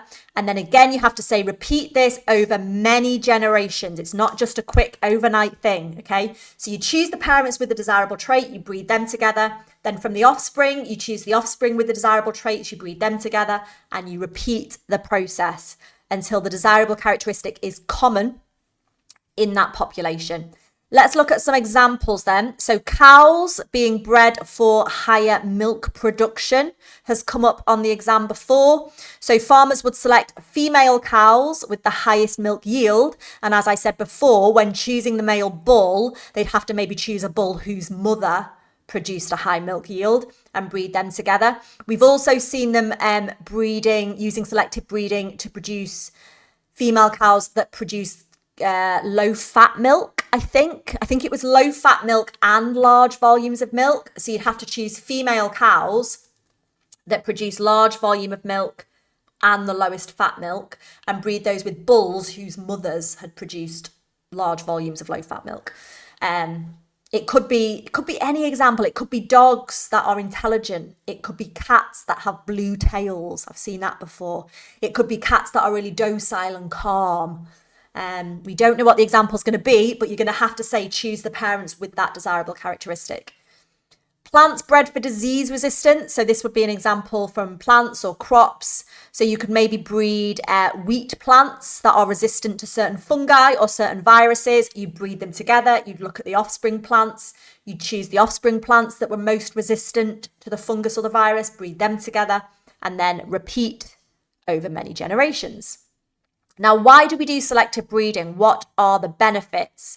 In terms of selective breeding of crop plants, you can get higher yields of food, right? You can selectively breed crop plants so they are larger, they produce more grain, more fruits, higher yields, more food. You could selectively breed crop plants so they are fungal resistant, pest resistant, disease resistant, frost resistant, so they grow better, they grow for longer, higher yield of food, right? Better quality produce, so selectively breeding plants that produce tastier fruit, juicier strawberries, redder strawberries, whatever that desirable characteristic might be. Disease-resistant plants or animals, more docile pets or working animals. So you're doing selective breeding to basically get organisms with desirable characteristics that are considered useful or beneficial to us humans. Risks, though, using the selective breeding process, we are inbreeding because we're choosing offspring that are closely related and breeding them together. And then we're repeating the process. So again, we're choosing offspring that are closely related and breeding them together. This is what we call inbreeding, and it will reduce genetic diversity in that population. And if we reduce genetic diversity, the population is more at risk of inheriting genetic disorders or developing health problems. So for sure, you can give that as a risk or a disadvantage. Again, because we're reducing genetic diversity, the population becomes less resistant to new diseases or environmental change. So if the environment changes, they could potentially all be killed. If there's a new disease introduced, they could potentially all be killed because they are genetically so similar. They don't have that same opportunity to kind of evolve through natural selection because their DNA is very similar. You could talk about ethical concerns over animal welfare, limiting natural variation, limiting the opportunity for natural selection. You have to read the information in the question and see if you can pick out sensible kind of benefits and risks, I would say. Okay, let's move on to genetic engineering. Now, if you're foundation tier, you don't have to do all of this, so I'll talk you through what bits you need. Genetic engineering is different to selective breeding, right? Selective breeding is just quite a straightforward process of choosing the parents, breeding them together, looking at the offspring, choosing the offspring, breeding them together. Genetic engineering is different. Genetic engineering is the process of actually modifying the genome or changing the genetic material of an organism. And we're doing this by inserting a gene from another organism. So we're inserting a new gene into that organism's DNA to give them a new gene, to give them a desirable characteristic. So we're actually changing their genetic material. So it has been used in agriculture or farming to produce crops that have a gene that gives them resistance to disease. I've also seen them give a gene to a crop to make them produce a toxin so that pests don't eat them. So the gene makes them pest resistant. Used in medicine, so we're going to look at using bacteria and giving them the gene for human insulin so they produce the human insulin protein. In genetic engineering, genes from the chromosomes of a human or another organism can be cut out and transferred to cells of other organisms. So we're taking a gene from one species, one organism that we deem useful, and we're putting that gene into the DNA of a different organism or a different species. We are modifying their DNA. We are modifying their genetic material to give them a new gene, a new trait, or a new characteristic. Now, if you are foundation tier, you don't have to know this in this much detail. But if you're higher tier, you have to be able to describe the process of how genetic engineering is done step by step. So we're going to use the example of making human insulin using bacteria. So we're going to take the bacteria, we're going to modify them, we're going to give them the gene for human insulin so they produce human insulin so we can use it to treat diabetics, right, who can't regulate their blood sugar. So what we would do, the human insulin gene is cut out of human DNA using enzymes. These are actually called restriction enzymes, which you don't need to know for GCSE, but I know lots of my students do know that word. So you get the human DNA, human cell, human DNA, and you're going to cut out from the DNA or from the chromosome the gene for human insulin production using enzymes. You can then insert that gene into a bacterial plasmid, you know, one of the small loops of DNA. That's going to act as a vector, and it's going to carry that gene into the bacterial cell for us. So once we put the human insulin gene into the plasmid, we then put that plasmid back into the bacterial cell. And then the bacteria are cultured or grown. That just means they're allowed to replicate. And they will all start to produce insulin. Because remember, all the bacteria will contain the new gene because bacteria use asexual reproduction. Bacteria reproduce using binary fission, right? Which is a type of asexual reproduction. So if you give one bacterial cell the insulin gene into its DNA, when that bacterial divides by binary fission, all the offspring bacteria will be genetically identical. So they too will all have that insulin gene in their DNA, right? All the offspring will be genetically identical. They'll all have the new gene for insulin production. They'll all be producing insulin, which is a protein. We can produce it on a large scale. We can purify it, collect it, and then use it to treat diabetics. Right. Let's look at this on a diagram for you higher tier people. So this is how it works, right? So you're going to get a human cell. Obviously, in the nucleus, there are chromosomes. You're going to locate the gene that is responsible for insulin production in humans, and you're going to cut out that gene. So we are cutting the gene for insulin production from the human DNA or from the human chromosome using enzymes. That's really important. Then we've got our bacterium that we want to genetically engineer. We're going to take the plasmid from the bacterium. We're going to cut open the plasmid again with enzymes. So you're cutting out the gene that you want from the DNA using enzymes, and you're cutting open your plasmid using enzymes. And then have a look here. We're then inserting the gene into the cut plasmid. Again, using enzymes. That one's actually called a ligase enzyme. I don't know whether you've heard of it. You don't need to know it.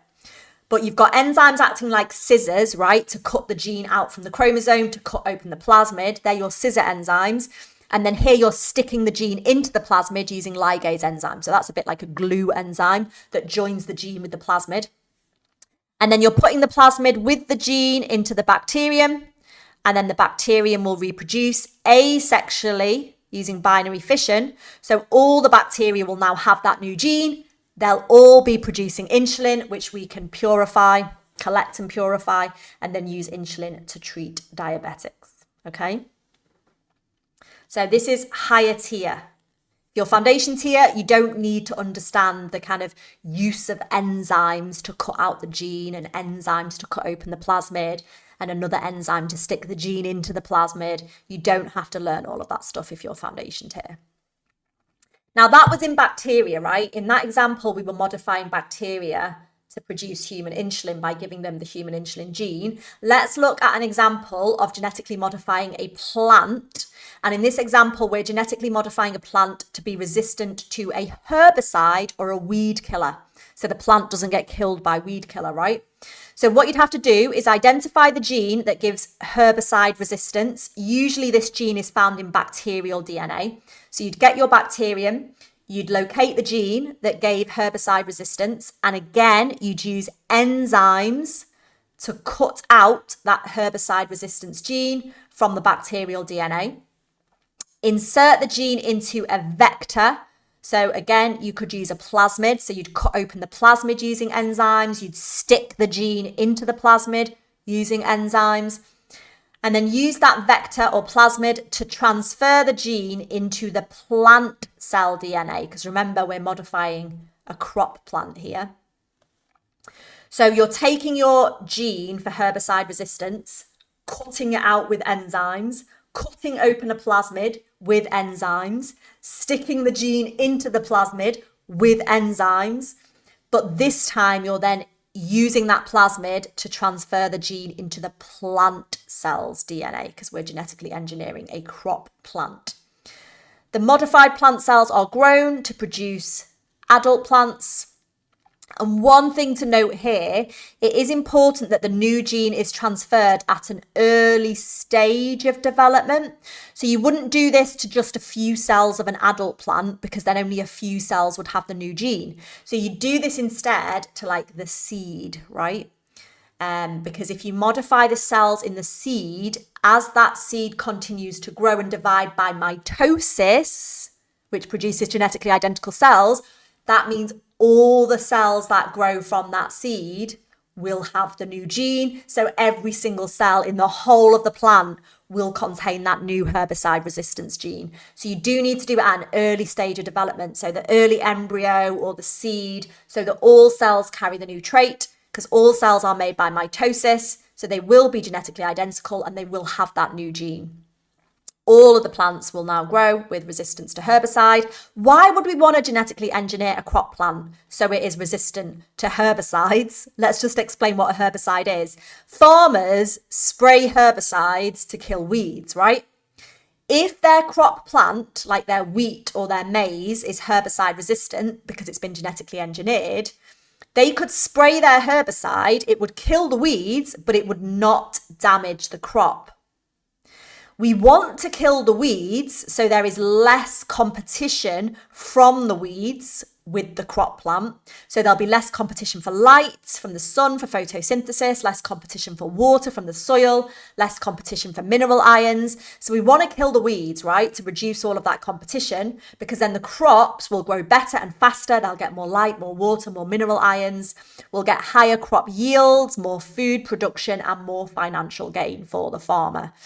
Also, if we genetically engineer the crop plants to be resistant to herbicides, we can use our herbicide sprays to kill the weeds. We don't have to manually pull out the weeds, which can be very, very time consuming, or we don't have to use multiple chemical sprays to make sure that we're only going to kill the weeds but not affect the crop plant, because we know that our crop plant is resistant to the herbicide. So we can use the herbicide to kill the weeds, knowing that the crop plant will not be damaged. Yeah. Benefits then of genetically engineering crops. By the way, genetically engineered crops, we call them GM crops, genetically modified crops. Genetic modification, genetic engineering, it's the same thing. So why would we genetically modify crops? Some of the benefits you can give in an exam: it improves the crop yield, so the amount of crop to sell, more food and more profit for the farmer. It reduces the need for herbicides or pesticides, which is better for the environment, because we can genetically engineer crop plants to be herbicide resistant, pesticide resistant. It's also less time consuming for the farmer in terms of manually pulling out weeds or manually trying to get rid of all the different pests. With increased crop yield comes more profit for the farmer and more food to feed what we know is our ever-growing population.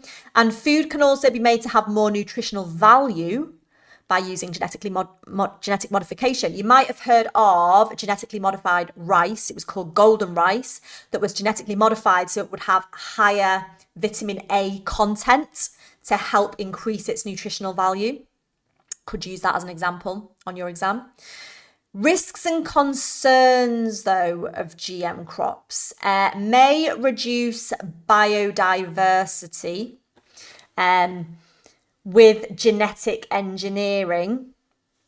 I mean, especially thinking about killing weeds or killing pests, harming insects, harming wildflowers. You're reducing species diversity, which will have a knock-on effect to the food chain as well. If you're reducing the number of different plants, number of different insects, it can have a knock-on effect to the rest of the food chain. Some people worry about the long-term effects of eating GM foods. That's quite a good one to remember, because it is quite a new thing, right? So some people do worry about the long-term health effects of eating genetically modified crops. There's a risk of these new genes that are being inserted being transferred to other plants. So being transferred from the crop that you've genetically modified to wild plants, if there's like cross-pollination, right? Damaging food chains. Also, you could think about the cost buying genetically modified seeds for farmers is far more expensive, and not all farmers would be able to afford them. So that's something else to think about. Okay, the next thing we need to do is to talk about fossils. So what is a fossil?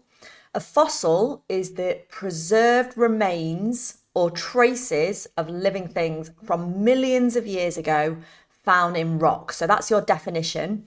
And they do help scientists to understand how organisms have changed or evolved over time. So fossils provide evidence for evolution.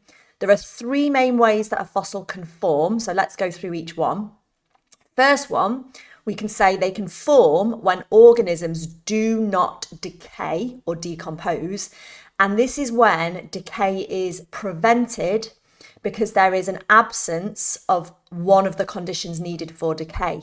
So for decay to take place, you need there to be oxygen, warmth, and moisture, because microorganisms cause decay and they need oxygen, obviously for respiration. They need a warm enough temperature. They need some moisture. So if any of these conditions are absent, microorganisms cannot cause decay. So the remains do not decay and can form a fossil.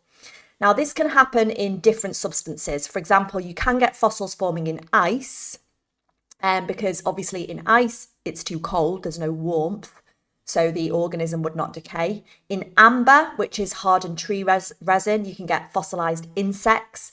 They're trapped in the amber with no moisture, no oxygen, again, prevents decay. In tar, again, trapped in tar, limits the amount of oxygen, the amount of moisture. So again, fossils can form in tar. Second way fossils can form is when parts of the organism are replaced by minerals. This is probably the trickiest one to understand. It's called mineralization. So basically what's going on here is the soft parts of the organism decay. So like the skin and the muscles and organs and things, all soft parts will decay, but hard parts of the organism, like the bones, shells, teeth, claws, are gradually replaced with minerals over time. These minerals replace the hard parts, forming a rock-like copy of the structure. This usually occurs when organisms are buried in layers of sediment. And you've got an example here. You can see a dinosaur skeleton. The hard parts, the bones, have not decayed. They've been gradually replaced by minerals, forming this hard rock-like substance in the shape of the original skeleton. The third way we need to know that fossils can form, it could be that it's not actually the organism itself that's fossilized, but it could be preserved traces, or what we call casts, of the organism. So when an organism dies, it can leave an impression. If it's in a soft substance, like imagine if it's in clay or in mud, that clay or mud, which is a softer substance, will harden around the organism, leaving like an impression. So a cast is where you've got maybe a shell or a footprint or some kind of remains of the organism that's been left in mud or clay, and the mud and clay have hardened, and now you've got an impression left by that organism. Or an imprint, so a leaf pattern or a footprint preserved as the surrounding material hardens. Don't worry too much about learning these two different terms. Just think of it as the soft material, the soft clay or the soft mud will harden, leaving an impression behind. That's really all you need to say for that one. So here you can see a dinosaur footprint that's been made in soft clay. The clay has hardened, and now you've got an impression of the dinosaur footprint. You can even get fossilized feces, right, as the remains of an organism left behind that scientists can study. Now, one thing to say about fossils, as well as knowing the three different ways they can form, is that they provide strong evidence for evolution. This theory that organisms gradually change over time and that everything alive today has evolved from simpler life forms over billions of years.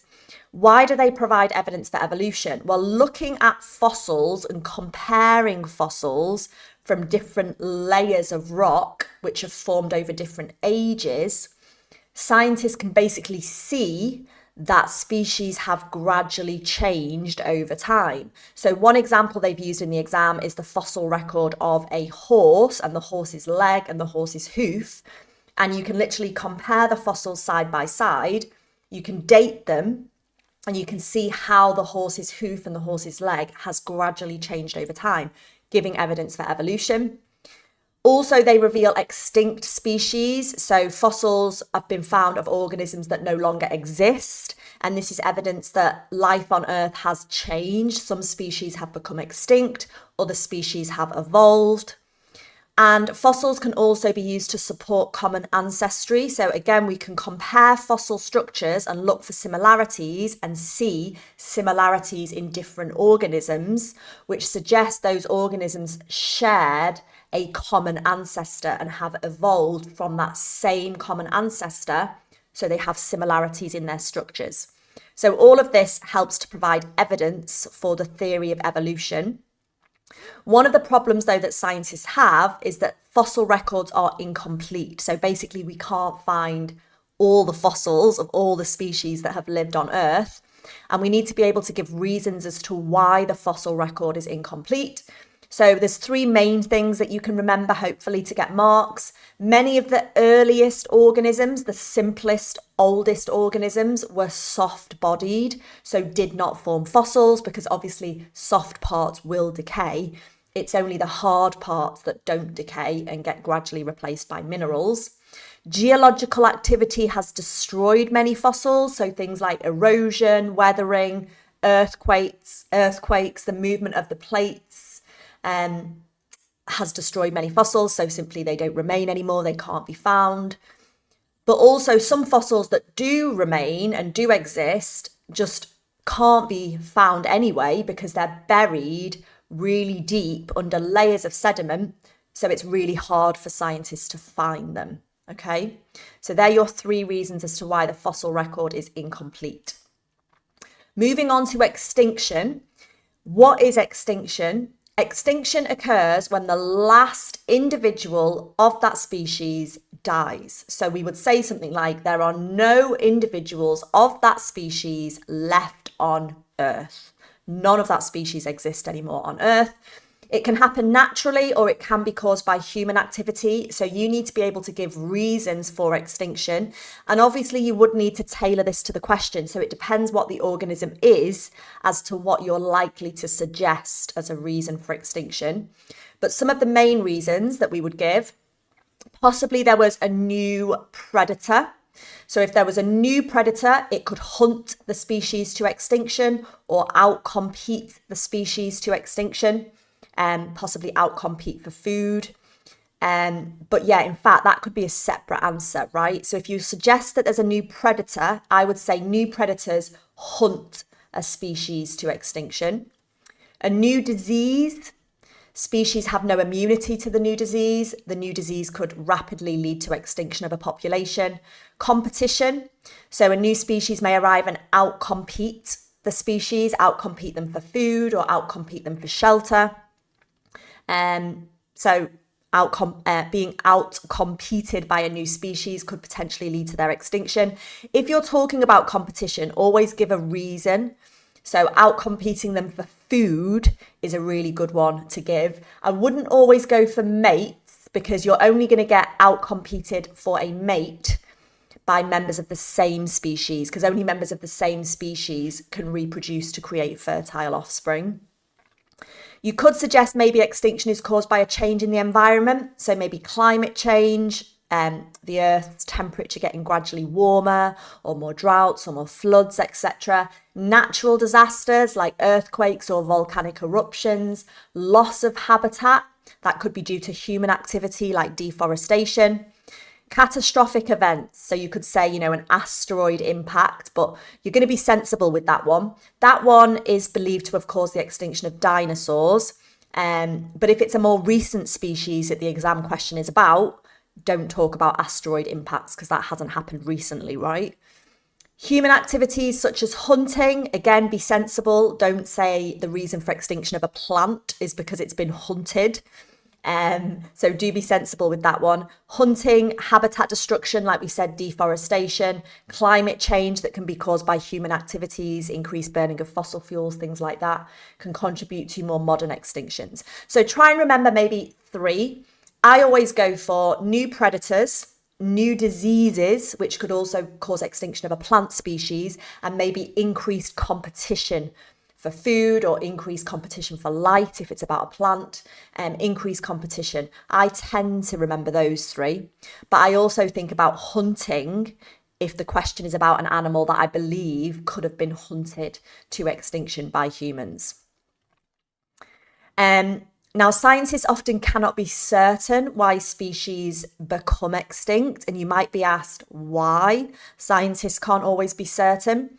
So you can go for linked to fossils. Well, we don't have complete fossil records. We can't be certain how species became extinct because we can't find enough fossils, especially if we've got early soft-bodied organisms that would have fully decayed. Or you could suggest, obviously, that lots of fossils have been destroyed by geological activity like erosion, weathering, earthquakes. So we don't have a complete fossil record. Usually there are multiple different causes for extinction, so you can't really pinpoint what is the main cause because it's probably down to a combination of different factors. And the obvious kind of common sense answer to give here is extinctions that happened millions of years ago were not witnessed by humans. There's no humans alive today that were there at the time. So how can they be dead certain how that species became extinct? They've got to kind of figure it out from limited evidence, right? But they weren't there to witness that extinction, so they don't know the real reason. Okay, now we're going to look at resistant bacteria.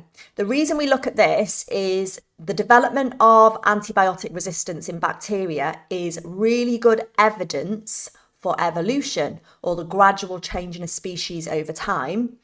We can see evolution in action, right now during our own lifetime, because bacteria develop resistance to antibiotics. And this is an example of evolution, and it is occurring through natural selection.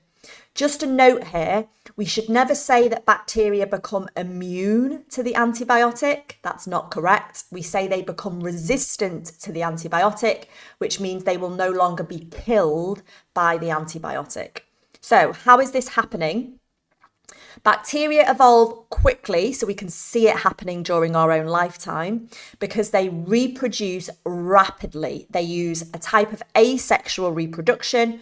It's called binary fission, and one bacterium can divide like every 20 minutes. So it's really, really rapid reproduction. And sometimes there'll be a random mutation in the bacterial DNA that makes the bacteria resistant to an antibiotic. Remember, mutations are random. It's not the antibiotic causing the mutation, so make sure you don't imply that. Mutations happen randomly. But if there is a random change in the DNA that does give that bacterium resistance, then what will happen is when antibiotics are used by a person with a bacterial infection, the non-resistant bacteria will be killed by the antibiotic, but the bacteria with the mutation that gave them resistance will survive. They will go on to reproduce, which we know happens rapidly, and they will pass on that mutation, that gene for resistance. So what we see in the original population, obviously there is genetic variation, and this is an opportunity for us to go through our natural selection content again. So in the original population, there's genetic variation, which we've represented by using lots of different colours, okay? Now, some of these bacteria may have a random mutation, right? A random mutation that gives them resistance to an antibiotic and makes them more resistant to the antibiotic. So when the antibiotic is used to try and kill those bacteria, you can see that the ones with least resistance or the non-resistant bacteria are killed. The ones with the mutation that has given them high resistance to the antibiotic survive.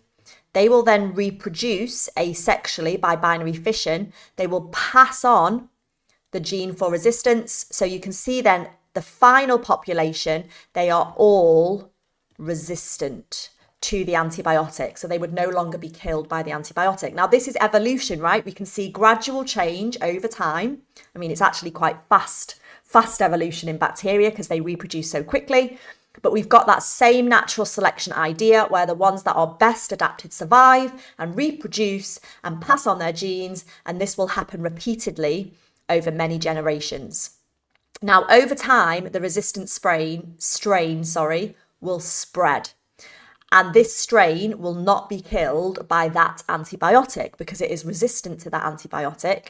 It will spread really quickly if people are not immune to the new strain. It will spread really quickly if there's no effective treatment, so there's no other antibiotic available to kill the bacteria. It will spread really quickly in people that have weakened immune systems. Maybe their white blood cells cannot destroy the pathogen. And it will spread really quickly in hospitals where people are in close contact. The bacteria can spread rapidly. And often if they're in hospital, they're ill, right? They might be fighting another infection, so they would have a weakened immune system. This is a real-world example of natural selection leading to evolution. The antibiotic is referred to as the selection pressure because it's killing the non-resistant bacteria, which gives the resistant bacteria a survival advantage, so they're more likely to survive and reproduce and pass on the genes for resistance, leading to evolution and a change in the genetics of that population.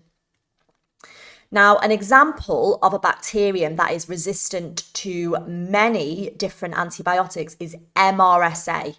Now, don't worry, you don't need to know what it stands for, but MRSA does stand for methicillin-resistant Staphylococcus aureus. It's a type of bacteria that is resistant to many antibiotics, so it's becoming very difficult to treat, and infections with MRSA can be life-threatening, especially if they are in hospital, because, as we said before, people are in close contact, bacterial infections can spread really quickly, and people in hospital are ill and may have a weakened immune system or already be fighting another infection.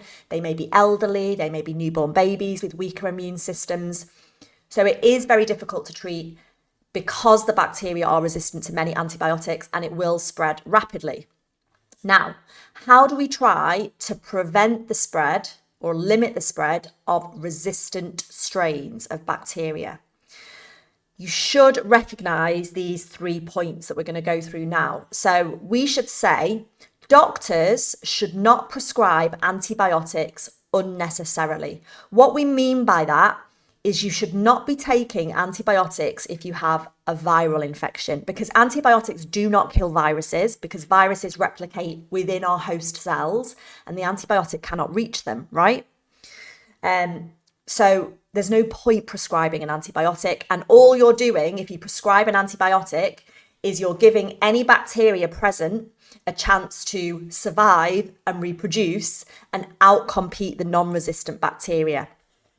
You should also not prescribe antibiotics for mild infections. So if the patient is able to fight that infection using their own immune system and their own white blood cells to destroy the pathogen, they just need a bit of rest and maybe to isolate themselves. They don't need antibiotics. And again, if you give them antibiotics, you're basically giving any bacteria that have mutated an advantage because they're going to survive, reproduce, pass on that gene, and all the bacteria that are non-resistant are going to be killed.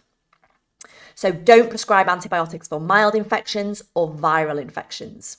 Second thing, if you are prescribed antibiotics, you should complete the full course. So take the antibiotics for as long as the doctor tells you to make sure all bacteria are killed. Because the problem is, after a few days of taking antibiotics, you might start to feel better because the number of bacteria in your body has reduced, right?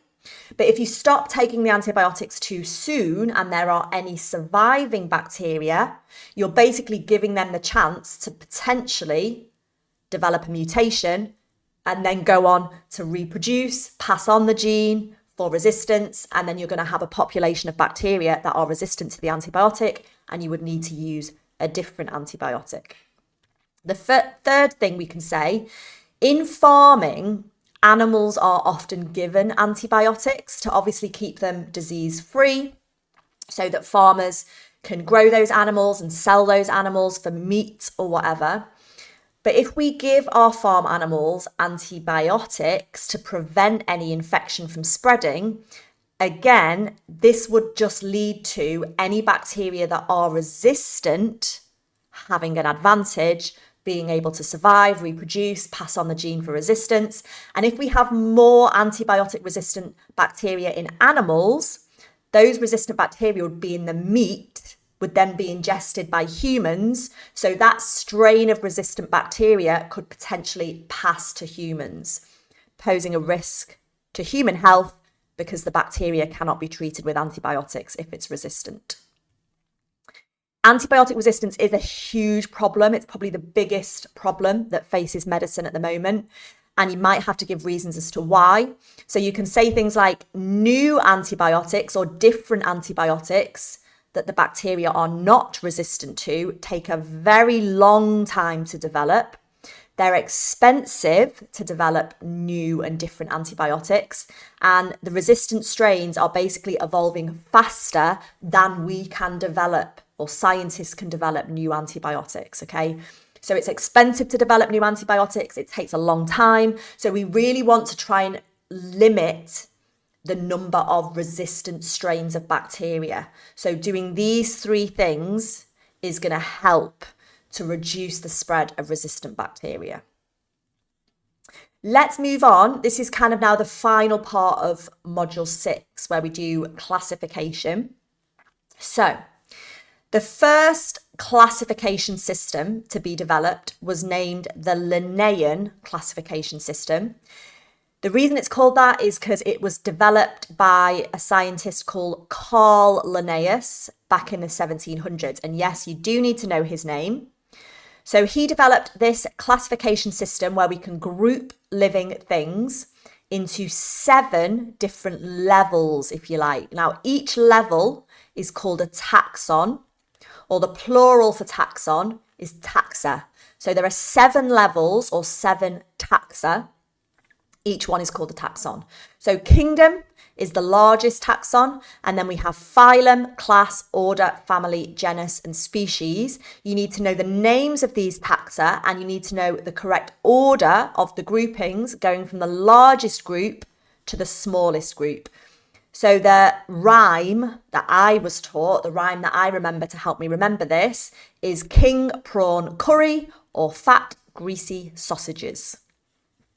I still use that today. I still have to say it in my head.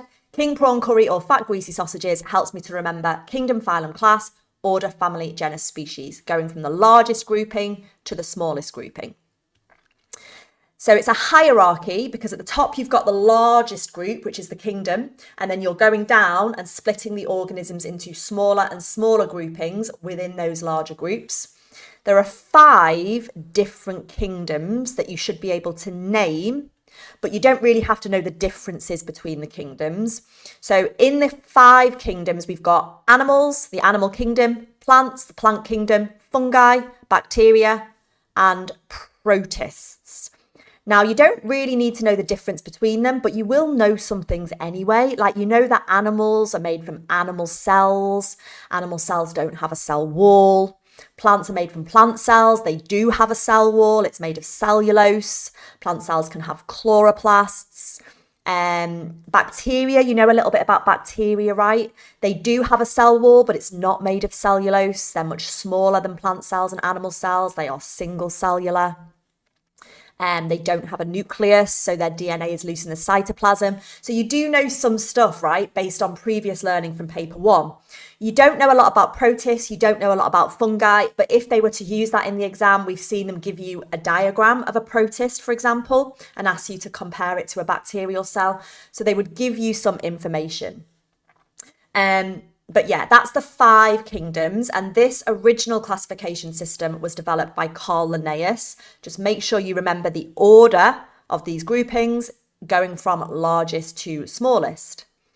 Now, Carl Linnaeus, same scientist that came up with that classification system, also developed the binomial naming system. Now, binomial means 2 names, 2-part name. So every organism that has been identified on Earth is given a two-part name. It's usually based on Latin roots, Latin words. And the way the scientific two-part name works, the first part of their name is the genus to which they belong. And the second part of that name is the individual species name, so the species to which they belong. And the first part of the name, we would give that a capital letter at the start, and the second part of the name is all lowercase. I'll show you some examples so this makes sense.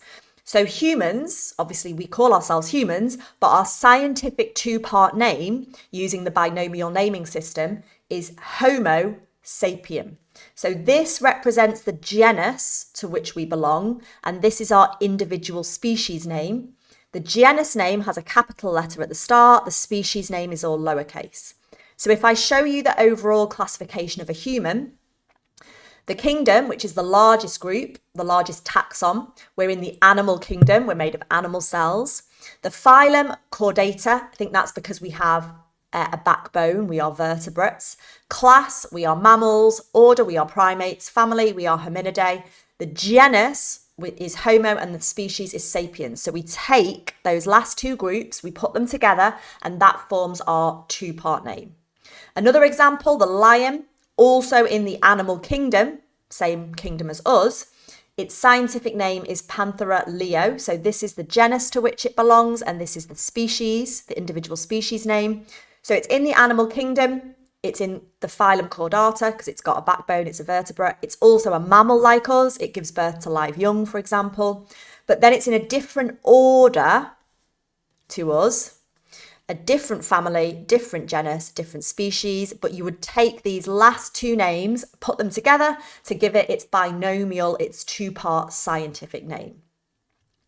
Now, why do we use this scientific naming system? Well, if you think about it, different scientists around the world speak different languages, and that could cause confusion. You know, if I'm talking about a penguin and someone in Spain's like, what's a penguin? Because they've got a different word. Is it penguino? I don't know.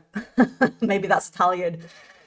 But it avoids confusion, right? So scientists around the world can communicate about different species using their scientific two-part name, and it avoids any confusion and it allows for effective communication. But also by using this scientific two-part name, we can learn more about evolutionary relationships. Why? Well, two animals, if they are in the same genus, they will have the same first part of their name. And that indicates if the first part of the name is the same, it indicates they're in the same genus and they are therefore more closely related, which tells us they must have similarities in their DNA and similarities in their characteristics and structures. So to show you an example of that, the Panthera leo is the scientific two-part name of the lion. The Panthera tigris is the scientific two-part name of the tiger. And looking at that, we can see these two animals have been classified in the same genus, which tells us they are very similar in terms of their genetics, characteristics, physical structures, and therefore they share a recent common ancestor. So they are closely related. If you've then got another species that's in a different genus with a different first part of the name, we know they're in a different genus, they are less closely related and therefore share a less recent common ancestor. So you'll have more differences in those organisms. Now, classification systems do change, right? So remember, Carl Linnaeus developed the first classification system in the 1700s with 7 different taxa. But classifications do need to change and develop over time. Original classification systems, like the one by Carl Linnaeus, was based mainly on the appearance of organisms and the structural features of organisms. But as time has moved on and technology has developed, scientific discovery has improved, right? So for example, we have better microscopes today, like we have electron microscopes as well as the basic light microscopes. And that enables to study cells of organisms more closely. We can see the cells, we can see the subcellular structures, we can even see really small subcellular structures like ribosomes.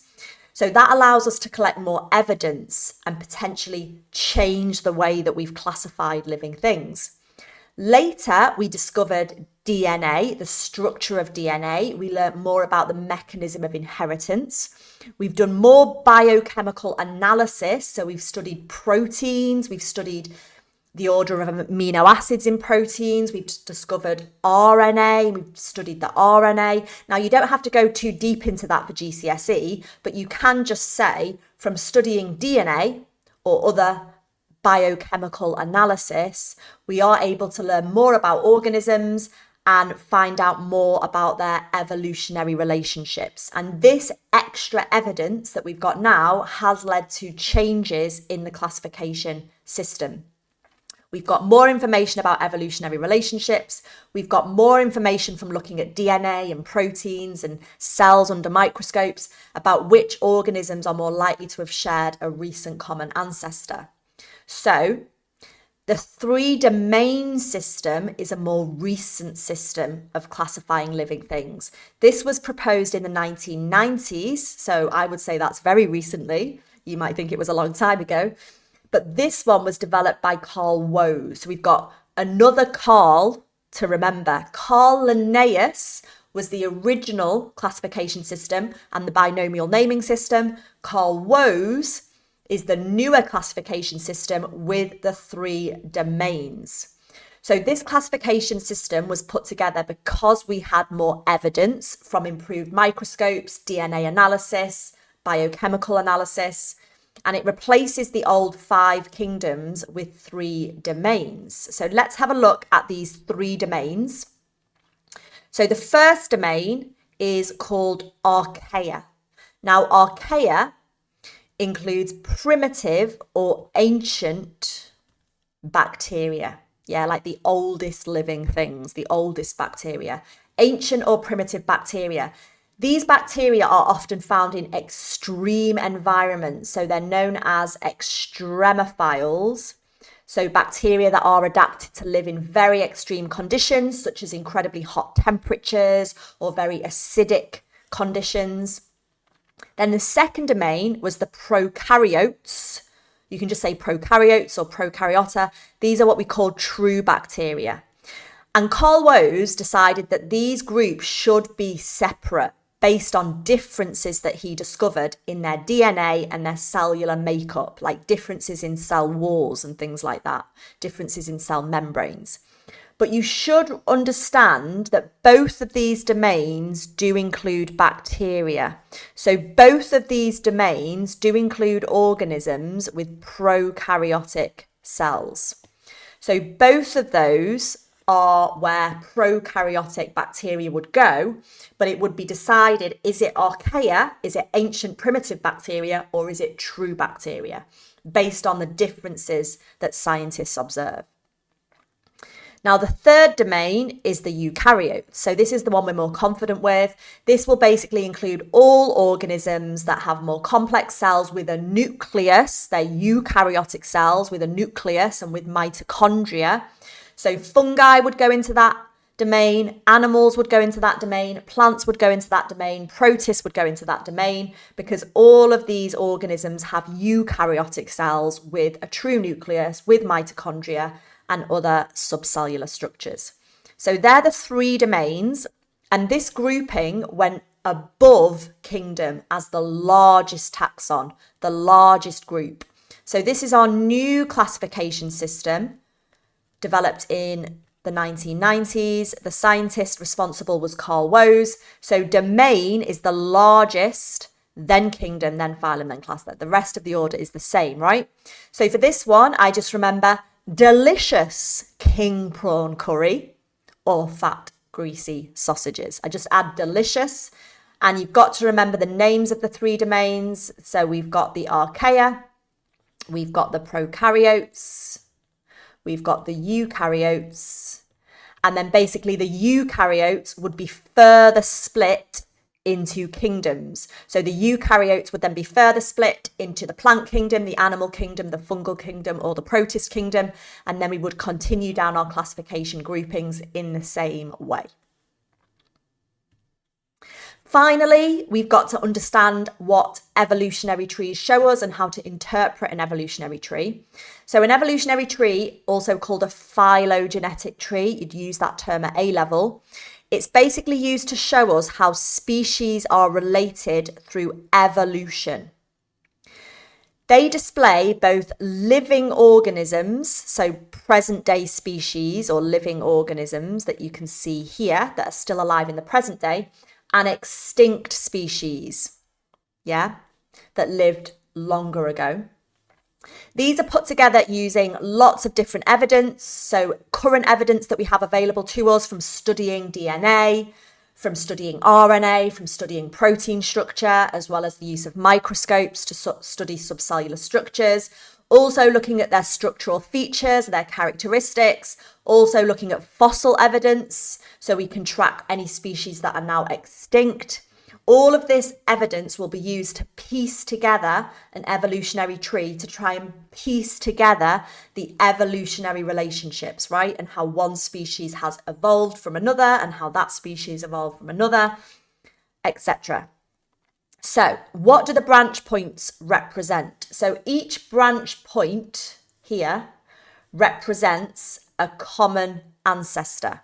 So you've got an organism, just trace my pen with me. You've got an organism here that was alive in the past, it's now extinct, but that evolved into two different organisms. Now, species E is still alive today, but whatever this organism was is now extinct. That organism evolved into two different organisms. They are both now extinct, but this organism evolved into species A and species B that are alive today, and this organism evolved into species C and species D, which are alive today. Organisms that share a recent common ancestor are more closely related. So A and B share this common ancestor. That's quite a recent common ancestor, so A and B are more closely related. C and D share a recent common ancestor, so C and D are more closely related. So basically, my advice would be start at the base, the longest ago in time.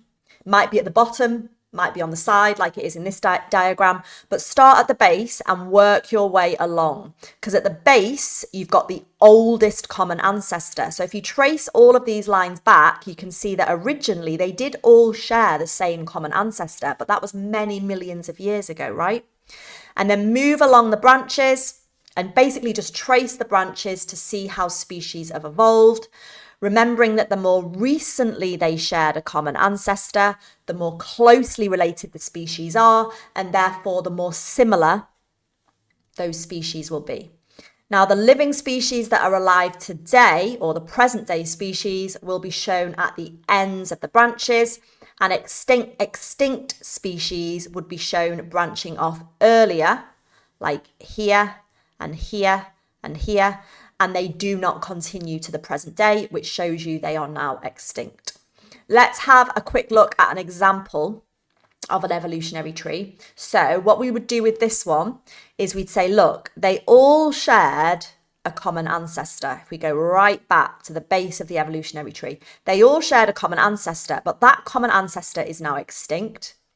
It evolved into the duck, which is a present day species. So that was the first species to evolve from this common ancestor.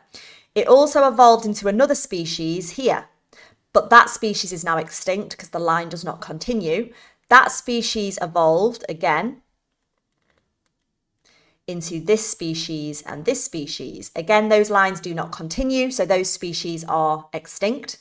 But this species evolved into the pigeon and the parakeet, and this species evolved into the penguin and the flamingo. So things we can get from this chart, right? Obviously, they all shared a common ancestor. So they're all going to have similarities. If you look at their structural features, they've all got wings. But there's also a lot of differences, right? We can see that the duck evolved first from the original common ancestor. We can see the penguin, the flamingo, the parakeet, and the pigeon are more closely related than the duck because they share a more recent common ancestor. But then we can see that the pigeon and the parakeet are more closely related again because they share a more recent common ancestor. The penguin and the flamingo are more closely related because they share a more recent common ancestor. So the penguin and the flamingo will have more features in common. The pigeon and the parakeet will have more features in common to each other. Hopefully that has helped to make sense of how to interpret these evolutionary trees. That is the end of Module 6 for all of the common content for combined and triple. It's a huge module. I hope you found it useful. I will be posting a video very soon on the triple only content that goes into Module 6. So make sure you're subscribed, turn on your notifications so you will get told when that video gets posted. And thank you for watching. I hope you enjoyed that video. Make sure to like the video and subscribe and click that bell icon to turn on your notifications so you don't miss out on my next video, because shortly I am going to be posting a video for triple science content in Module 6.